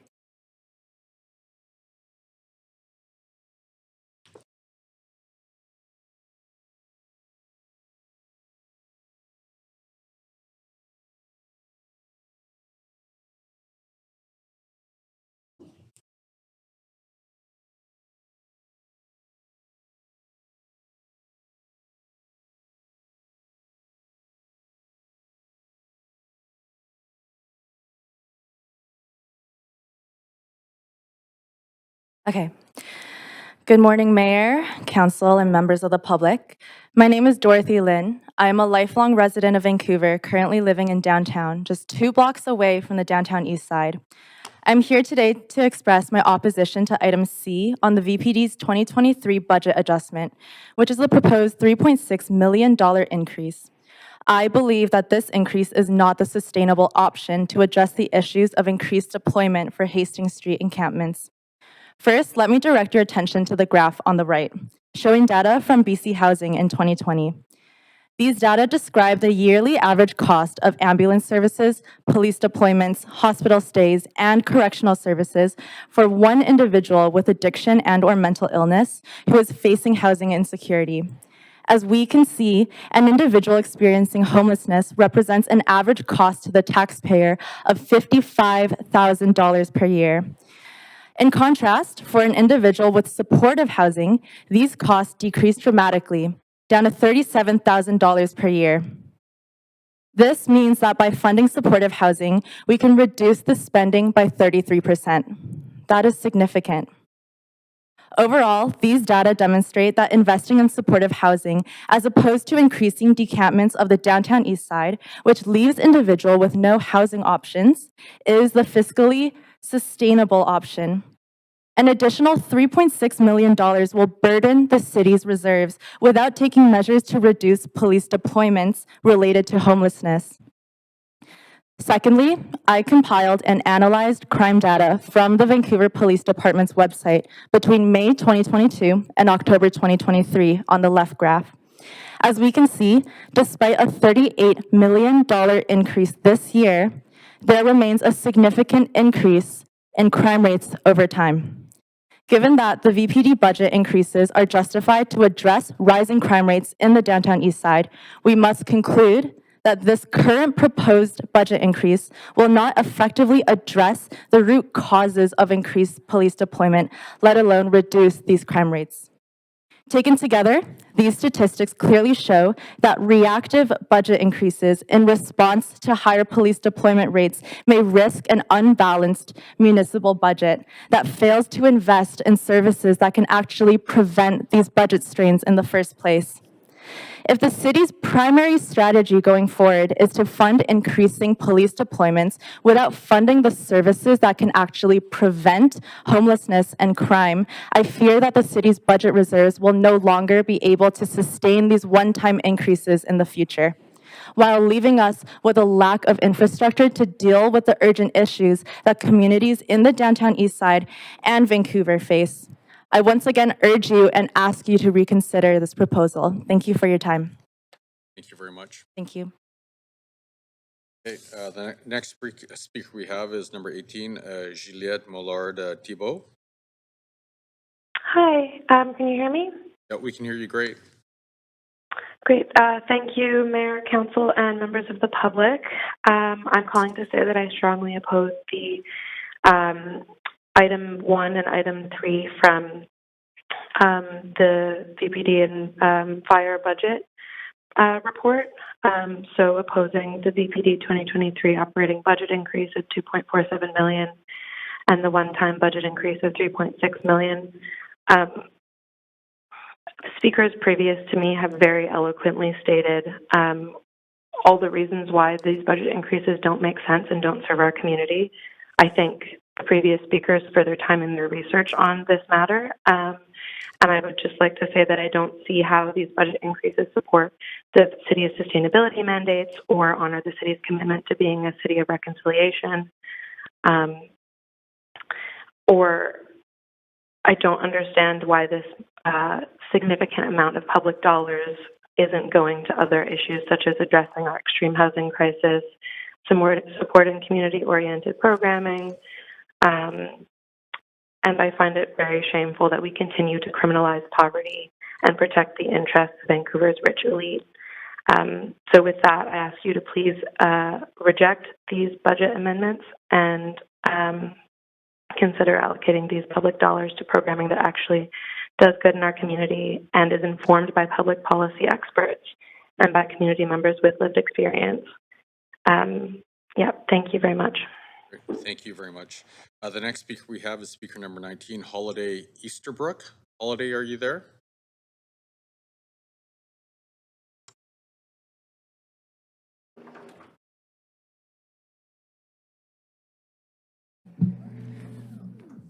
Hello, everyone. My name is Holiday. I'm here because I deeply care about our community safety. Further funding the police does not support that safety. Ken, you said that the City of Vancouver believes in treating people equitably and fairly. That does not mean criminalizing poverty. I deeply disagree with the proposed budget increase for the VPD.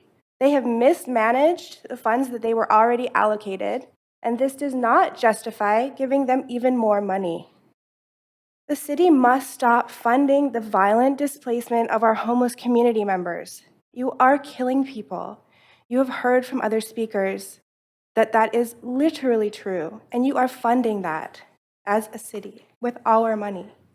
This is a time of crisis. We need affordable housing for everyone, and we need to fund safe supply. Spending money on police sweeps keeps no one safe. Stealing our homeless neighbors' tents is not going to help house people, no matter how many times the VPD does it. I would like everyone in this room to think about what it would be like to have an armed person come and take your only shelter from the elements in this cold and rainy winter over and over again. What would that be like for you? Really think about that. I urge you all to scrutinize how you are allocating funding and to truly consider, instead of investing in communities, policing, invest in programs that have proven to save lives, like the DOLF organization and social housing. We need to fund these community-led programs that keep people safe. And under no circumstance does that mean further funding the VPD. Thank you. Thank you very much. The next speaker we have is speaker number 20, Margaret Lynn Easterbrook. Margaret here.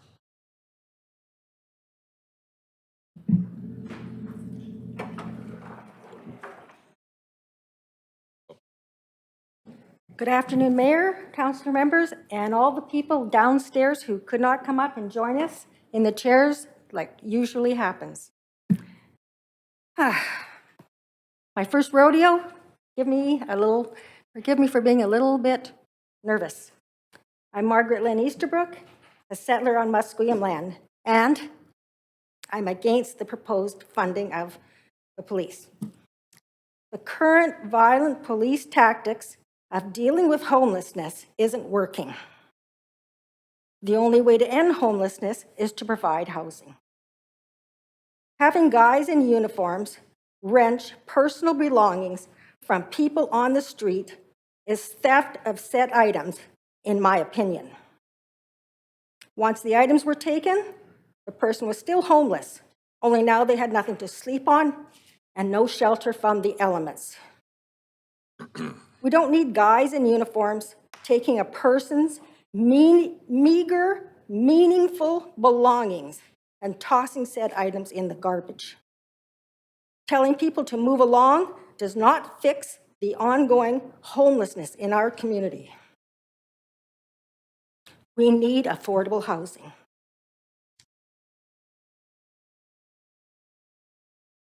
We need more teachers.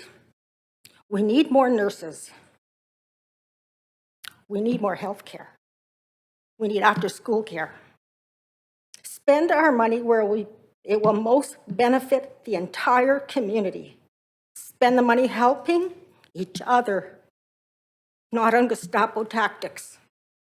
The budget for policing is a large piece of the pie chart. I would like to see the pie slices defunded. I would like to see the police defunded, allowing for other pie slices to increase. I oppose the VPD budget increase. I thank you for your time. Thank you. The next speaker we have is speaker number 21, Paula Qualiza. Hope I pronounced that name correctly. Hi there, can you hear me? We can hear you great. Thanks. My name is Paula Qualiza. First, I'll invite you to take a breath with me, re-engage our bodies a little bit in this. It can be, we're talking about difficult things here. So I live on the unceded territory of the Musqueam, Squamish, and Tsleil-Waututh Nations. I am the chair of the Vancouver Public Space Network that I'm representing here today. It's a nonprofit, nonpartisan, all-volunteer organization that's been actively championing the importance of good public spaces in Vancouver for over 15 years, and we have a membership with a wide variety of demographics and backgrounds. We are strongly opposed to the Vancouver Police Department receiving additional money from the city. I know this is an unpopular position for ABC party members whose party is endorsed by the VPD, and I believe we may have a conflict of interest with Councillor Kirby-Young, who's married to an officer, and Councillor Montague, who was employed by the VPD. So I'll leave that for you perhaps to discuss after my remarks. So police costs already use up 20% of the budget, while community services... Point of privilege, I'm sorry to interrupt the speaker, but as a point of privilege, it's up to individual councillors to determine if they have a conflict, and if you could direct speakers to focus on their specific opinions on the report at hand, I think that would be constructive. Thank you very much. Yes, so Speaker, if you can direct your comments to the report. Yep. Thank you. So police costs already use up to 20% of the budget, while community services receive 15%. You already raised taxes in part to fund additional officers this year, and now there's an ask for even more. And the police budget has increased every year while other critical services are being under-resourced. So first, as we've heard from other speakers, the street sweeps in the downtown east side are harmful and ineffectual. And as we're experiencing a housing crisis, a poison drug crisis, these have reached emergency states. People are dying every day. Policing does not prevent these deaths and does not solve homelessness, and instead causes more harm to the most vulnerable city residents, many who are people with disabilities, who you just made a commitment to at the beginning of this meeting this morning to make sure they, and I quote you, are a priority and feel valued, respected, and welcomed in city policies, procedures, programs, and services. Houseless people depend on public spaces when there are no safer places to be. And how did we not know earlier that these ineffective and harmful street sweeps was going to result in such a cost overrun? If these funds are available, they should be given to community organizations that are better equipped to address the issue. Second, the police also referenced that there's a growing number of what they call protests, which are legitimate democratic gatherings, taking place in the city as attributing to their overtime costs. So again, the VPD already receives a disproportionate amount of the city budget, and there is extensive research proving that community-based safety approaches are far more effective at doing much of the work that police officers currently do. So there are ways to put that VPD budget to better use. As the chair of the Vancouver's Public Space Network, I want to remind everyone here that public spaces have always Paula, and should always... You're at time. Did I get more time because of the interruption? No, we paused the clock as we paused. So thank you very much. Okay, I'll just say that we you. need public spaces for democracy to be participated in between elections. Awesome. Thank you. Thanks. Speaker number 22 has withdrawn. Speaker number 23, Diana Donaldson. Diana, are you here?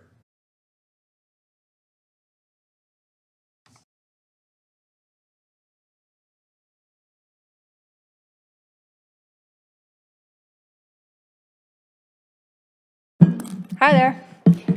My name is Diana Donaldson. I live and work in Vancouver in the film industry, where I work for companies such as ABC, Disney, and Netflix, managing budgets of $10 to $30 million. I am opposed to the budget increase for the Vancouver Police Department, and I'm also opposed to the budget overage approval for the Vancouver Police Department. As a person who works in project and budget management, I understand that it is the job and responsibility of those who approve the budget to ensure that this is the most effective spending to achieve a common goal. In this case, I would assume that the goal is a city that is safe and comfortable to live in. I would also assume that with the way that this budget is being spent, that means that not having unhoused people on the street. My questions for you are, what is the long-term strategy for this budget, especially the line item for street sweeps, or what you refer to as de-encampments, or whatever other language you want to use for police brutality to remove vulnerable citizens when they have no other options?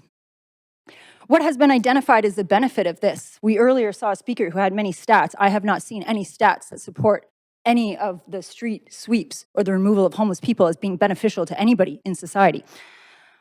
What does the budget plan look like for ending homelessness? If this is your goal, to keep the streets clean, what is the long-term plan for this? My observations are that this has not been helpful and has caused harm and humility and is unnecessarily violent. I don't even believe that what the cops are doing can be called a Band-Aid, for actually what they're doing is ripping off the Band-Aid of our most vulnerable and exposing them to further vulnerability. In Googling how to end homelessness, not once did it say sweep the streets. That didn't come up one time. What did come up was provide housing, affordable and social, assistance for the most vulnerable, designing crisis support, increasing employment and income. Where I would prefer for my tax dollars to go is affordable housing, is social housing. The only police increasement in a budget that I would like to see is for policing the investors and the development people in the city to ensure that they provide a minimum of 20% of social and affordable housing. I would like to see funds invested in social services such as therapy, counseling, addiction support, mental health support, abuse and trauma support, and for seniors. If you don't seem to think that this isn't affecting people maybe more in your bracket. I really hope that nobody here has experienced a home invasion or what it is like to be robbed, but I can pretty much guarantee that nobody here would like it if I took your purse from you, or if I took your bag from you, or even if I took your umbrella. By not approving this, you send a clear message for where the money should be spent, and I encourage anybody in here who has the power to do the right thing. I do not approve this funding.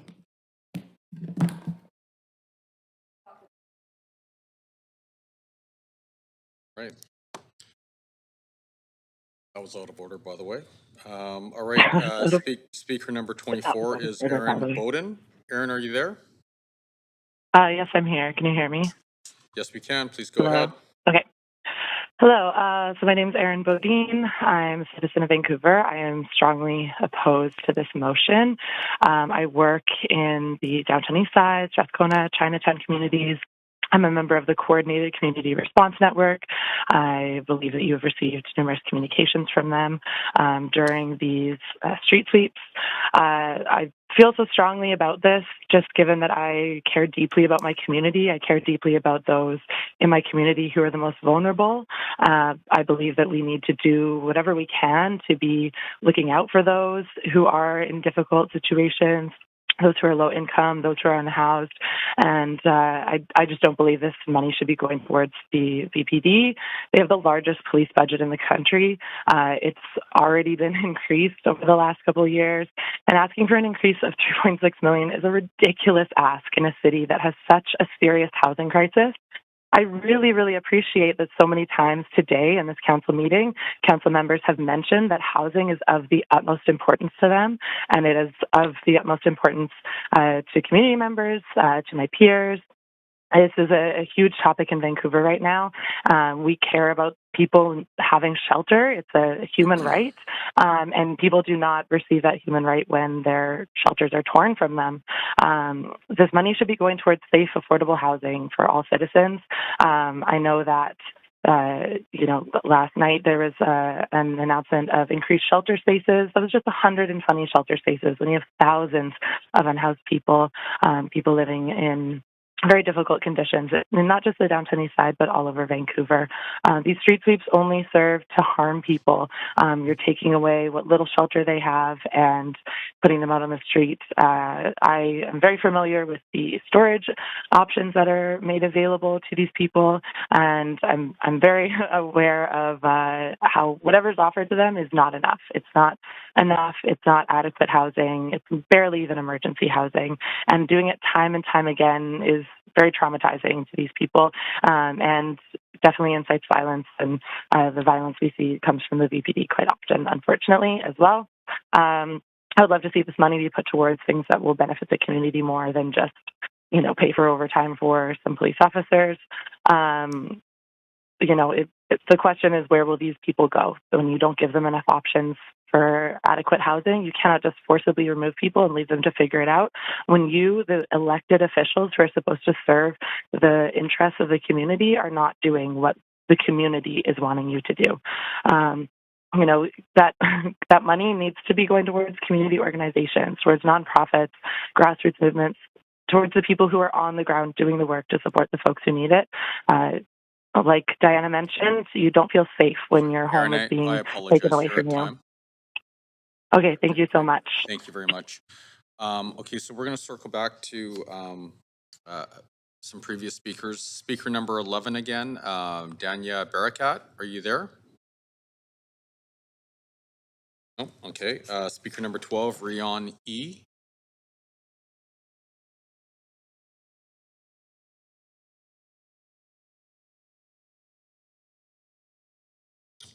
Okay, but is number 12 there, Rion E? No. I'll get back to number 2 in a sec. Number 15, David Lee. No. Number 16, Lee Gangbar. No. And then speaker number 2, Jasper Lastoria. No. Okay, so that's the end of our speakers list for this item. Thank you for addressing council. Would someone like to move a motion? Councillor Klassen, thank you. Councillor Joe, seconded. Council, is there any discussion?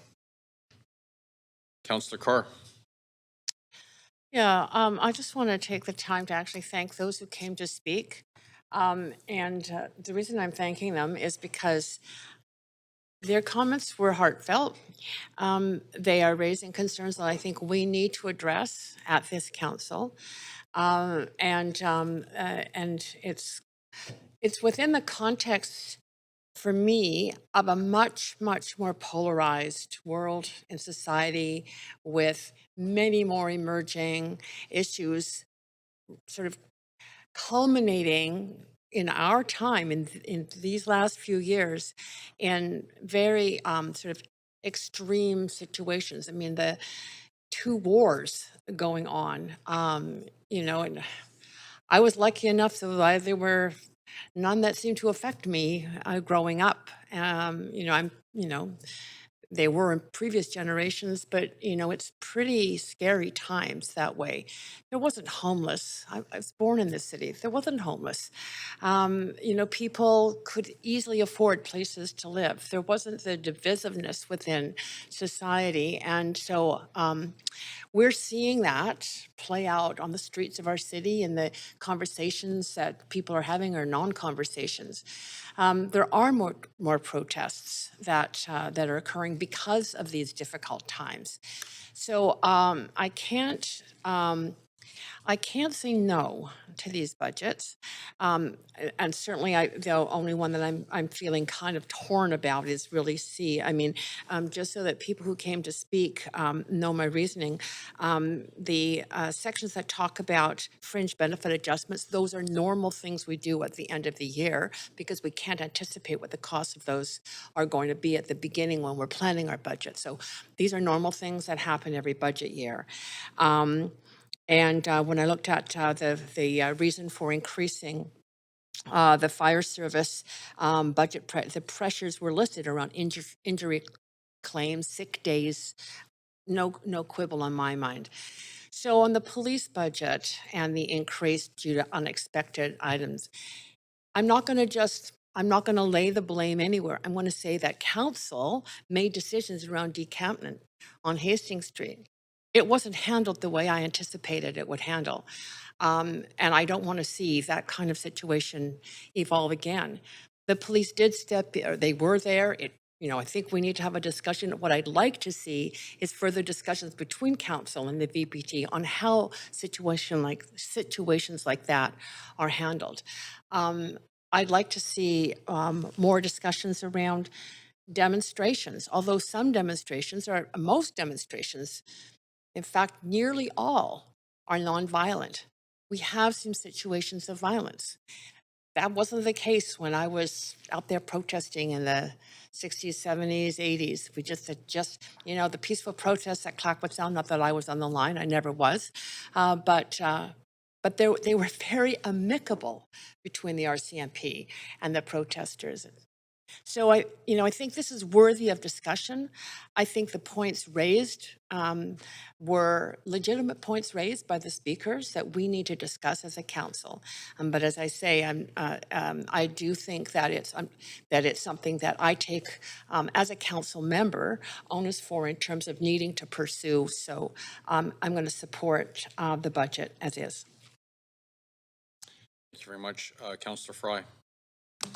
Yeah, thanks, Mayor. And echoing a lot of the thoughts and sentiment of Councillor Carr here, and I do want to acknowledge that for the folks who did come and speak, and regardless of your position on the issue, I think it can be quite intimidating to come to City Hall, and certainly there was a lot of police here today, which is somewhat unusual, and I think that for folks to come and speak their truth, whether you agree with them or not, it takes a lot of courage, and I acknowledge that and acknowledge the folks who came here to speak today.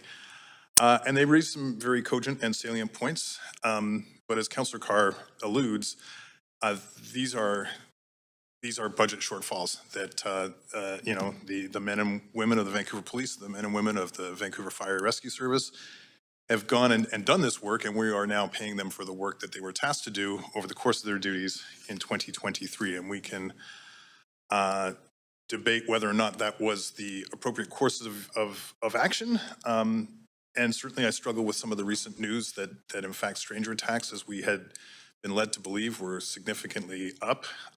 In fact, have been showing a steady decline since 2021, which does sort of fulfill a public safety imperative that I think has, you know, impacted the course of the recent election, but also just a public perception about safety and the need for you know, armed police intervention in cases where I think, as many of the speakers have articulately alluded, homelessness isn't really a criminal activity, and it's a lack of housing. So this is a real larger conversation that we need to have. But in the meantime, recognizing that this is work already done, that these are employee benefits that we are obliged to pay for people who do the work in our city, I'll be supporting this for those reasons. Thank you very much. Do I need to seat the chair? Yes. And I'm seating the chair to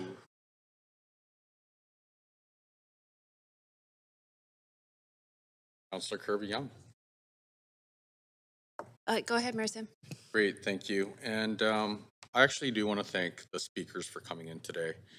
You know, you can hear the passion and the energy and the emotion in their voices. And I don't want to discount that. And I think what makes our society great is we celebrate different lived experiences and different perspectives. And I hope we never lose that in our city, our province, and our country.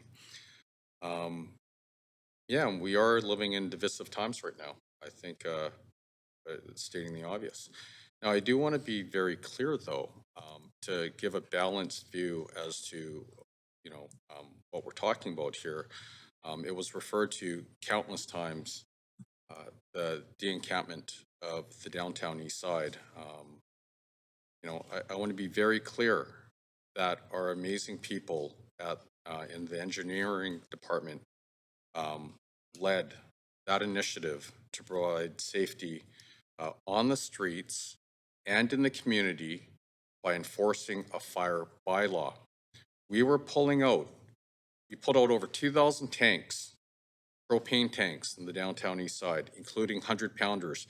And if one of those blew up, literally hundreds of people would have died a brutal, horrific death. I know when I go down to the downtown east side, and I go down there quite often, when you walk on the streets, the residents that live in the SROs and in that community, they thank our engineers, they thank Vancouver Fire and Rescue, they thank the VPD. And so I would highly encourage people to actually have real conversations with the residents that live there to get a true understanding as to what's going on.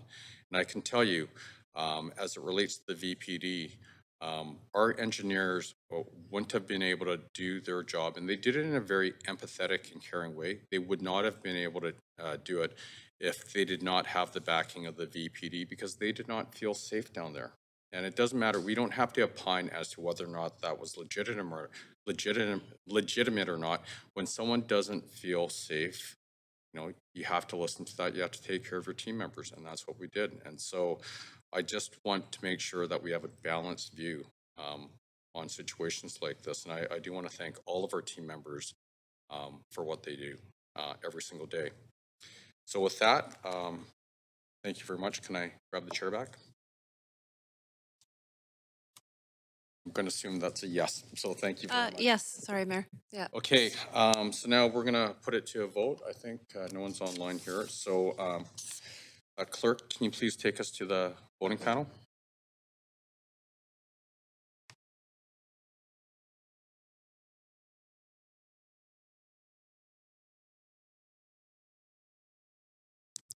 Okay, and I guess the motion passes with Councillor Fry abstaining and Councillor Boyle absent.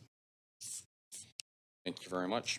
So the next report we have is number 7, I believe. Right, so report number 7, lease extension with Covenant House Vancouver for 326 West Pender Street. Does any member wish to declare a conflict of interest on this item? No? Okay.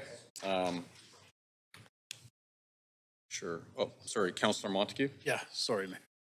I was in the middle of something. In an abundance of caution, because of a relationship I have with someone who's on the board, I'll be declaring a conflict for this item. Okay. So let me close my screen and I will leave. Great. Thank you very much.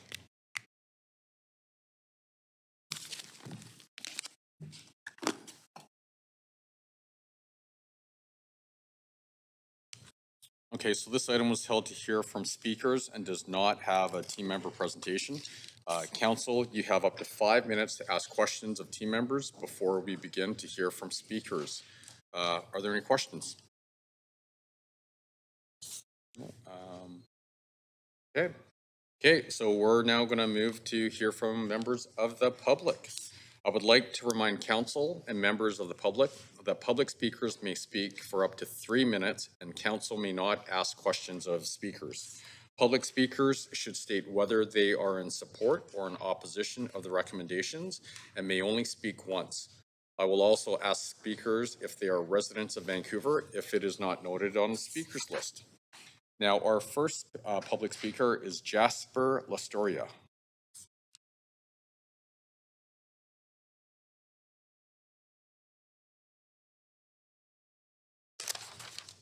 I don't think Jasper's here. Nope. Okay, our second speaker is Jay Simpson.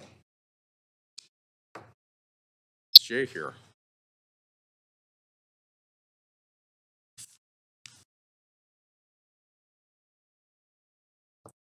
Nope. Not online? Okay. Well, that's the end of our speakers list for this item. All right, so we can, Councillor Kirby-Young moved the motion, seconded by Councillor Bly. Council, is there any discussion? Okay, seeing no one in the queue there, I'm now going to call a vote. Clerk, can you please take us to the voting screen?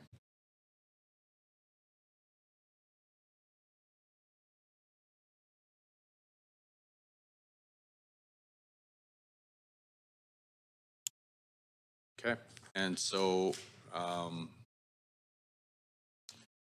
the motion passes with Councillor Boyle and Klassen absent and Montague declaring a conflict. Thank you very much.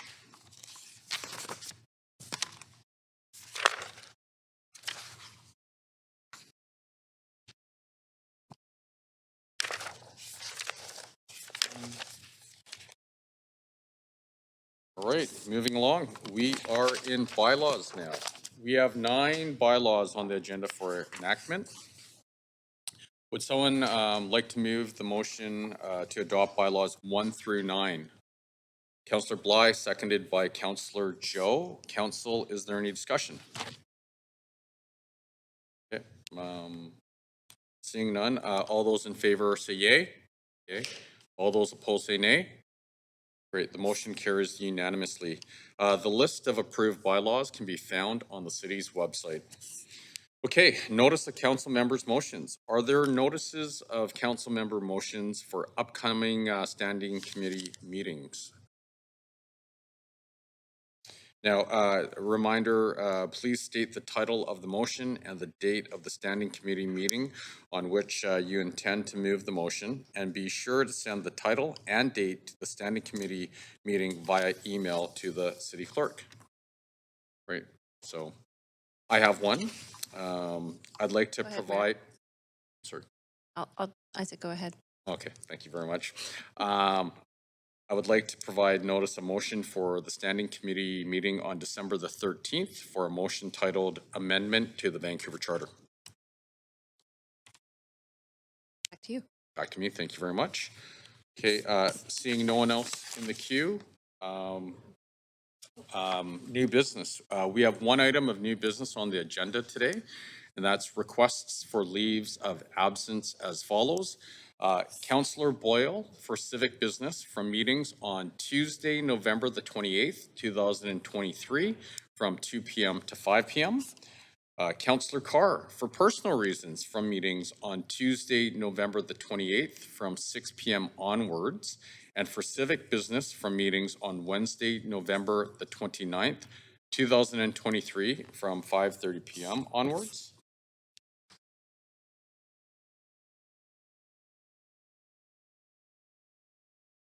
Okay. All right, so that's okay. I will improvise here. Okay, so, okay, can we strike the last couple of comments off the record? It's probably faster if I just read it again.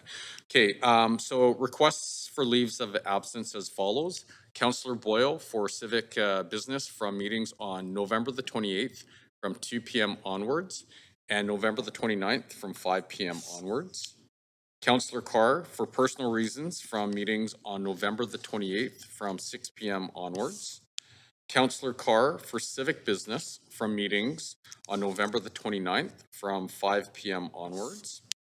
Councillor Kirby Young for civic business from meetings on November the 29th from 5 p.m. onwards. December the 6th from 3 p.m. onwards. December the 7th from 3 p.m. onwards, and December the 13th from 5 p.m. onwards. Councillor Kirby Young for personal reasons for meetings on December the 5th from 5 p.m. onwards. Councillor Meisner for civic business from meetings on November the 29th from 6 p.m. onwards. Councillor Dominato for civic business from meetings on November the 29th from 5 p.m. onwards, and December the 7th from 3 p.m. onwards. Councillor Dominato for personal reasons for meetings on November the 30th from 3 p.m. onwards, and December the 6th from 5 p.m. onwards. Councillor Klassen for personal reasons for meetings on December the 20th from 5 p.m. onwards. Mayor Sim for civic business for meetings on December the 5th from 5 p.m. onwards, December the 14th from 1:30 p.m. to 3 p.m., and December the 18th from 6 p.m. onwards. And Mayor Sim for personal reasons for meetings on November the 29th from noon to 2:30 p.m. and 5 p.m. onwards, December 6th from 5:30 p.m. onwards, December 14th from 5:30 p.m. onwards, and December 19th from 5 p.m. onwards. Would someone like to move the motion? Great. Councillor Dominato and Councillor Meisner. Thank you. Council, is there any discussion? No? Okay, all those in favor say yay. All those opposed say nay. Great, the motion carries unanimously. Council, are there any other new items of new business? And yes, there are. So Councillor Bly, you have the floor. Thanks very much, Mayor. I'm moving a new business item, LOAs. I don't think major list there. November 29th, 6 p.m. onwards for civic business. November 30th, 4 p.m. onwards for personal business. And December 5th, 6 p.m. onwards for civic business.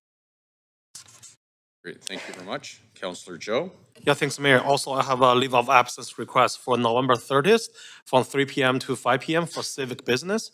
And also on November 30th, same day for 5 p.m. and onwards for personal reasons. Thanks. Great, thank you very much. Councillor Fry. Oh, sorry, Mayor, I thought this was other matters, so I'll come back. Yeah, it is other matters. Oh, it is other matters. Oh. There's new business. There's new business. Oh, sorry. Okay, so we have to rewind back. So the first one, sorry, Councillor Fry. So I think we have to go back to Councillor Bly, right? So can someone second Councillor Bly's? Great, thank you, Councillor Kirby-Young. All in favor say yay. Yay. All those opposed say nay. Great, carries. And then now Councillor Joe, can we get a seconder, please? Councillor Klassen, thank you very much. Sorry, I'm speaking too quickly. I apologize. Good. All those in favor say yay. Yay. All those opposed say nay. Great, the motion carries. Okay, Councillor Fry, new business. And other matters, inquiries and other matters. Okay. Yeah. Are there any other items for new business? No? Okay, now we're going to go to inquiries and other matters. Councillor Fry, you have the floor. Yeah, Mayor, and I wanted to make mention of this weekend, Councillor Joe and I, along with Commissioner Baskivansky and Jensen, attended the 90th anniversary of the Holodomor, which was the extermination of Ukrainian people by the Stalinists 90 years ago, which killed upwards of 10 million people. And it was a very powerful and moving event, and we were very honored to be there. And there was also a discussion and concern around a statue that the Ukrainian community has commissioned, and it's been installed elsewhere around the world to acknowledge the Holodomor. And they're looking for a home in the city of Vancouver. And I know Councillor Joe had followed up with the city manager, and I just wanted to acknowledge Councillor Joe's follow-up and also just the significance of this to the Ukrainian Canadian community. Yeah, and leaving it at that. Great. Thank you very much, Councillor Fry. I have one as well.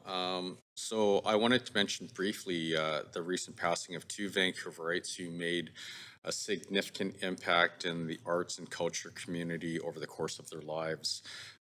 Norman Armour was the co-founder of the Push International Performing Arts Festival and Rumble Theatre, and spent decades advocating for working with artists across the city in a variety of areas, as well as acting and directing himself. For his achievements, he was made a recipient of the City of Vancouver Civic Merit Award, the Vancouver Mayor's Arts Award, and the Queen Elizabeth II Diamond Medal Jubilee. The second person is Duncan Lowe, and Duncan was the former executive director of the Cultch, the Vancouver East Cultural Center. And in Duncan's 10 years at its helm, Duncan helped uplift our arts community with exciting programming, collaboration with fellow organizations, and significant efforts to renew the Cultural Center facility, while also working for a time at the City of Vancouver. These two leaders made huge contributions to the vibrant culture of our city, and I'm sure all of the councillors in this chamber here join me in expressing our condolences to their families and friends and the sadness of their passing. Okay, any other inquiries or other matters that councillors want to discuss? No? Okay. May we have a motion to adjourn? Great. Councillor Dominato seconded. Councillor Montague, all those in favor say aye. All those opposed say nay. Great. Motion carries. This meeting is adjourned. Thank you very much, everyone.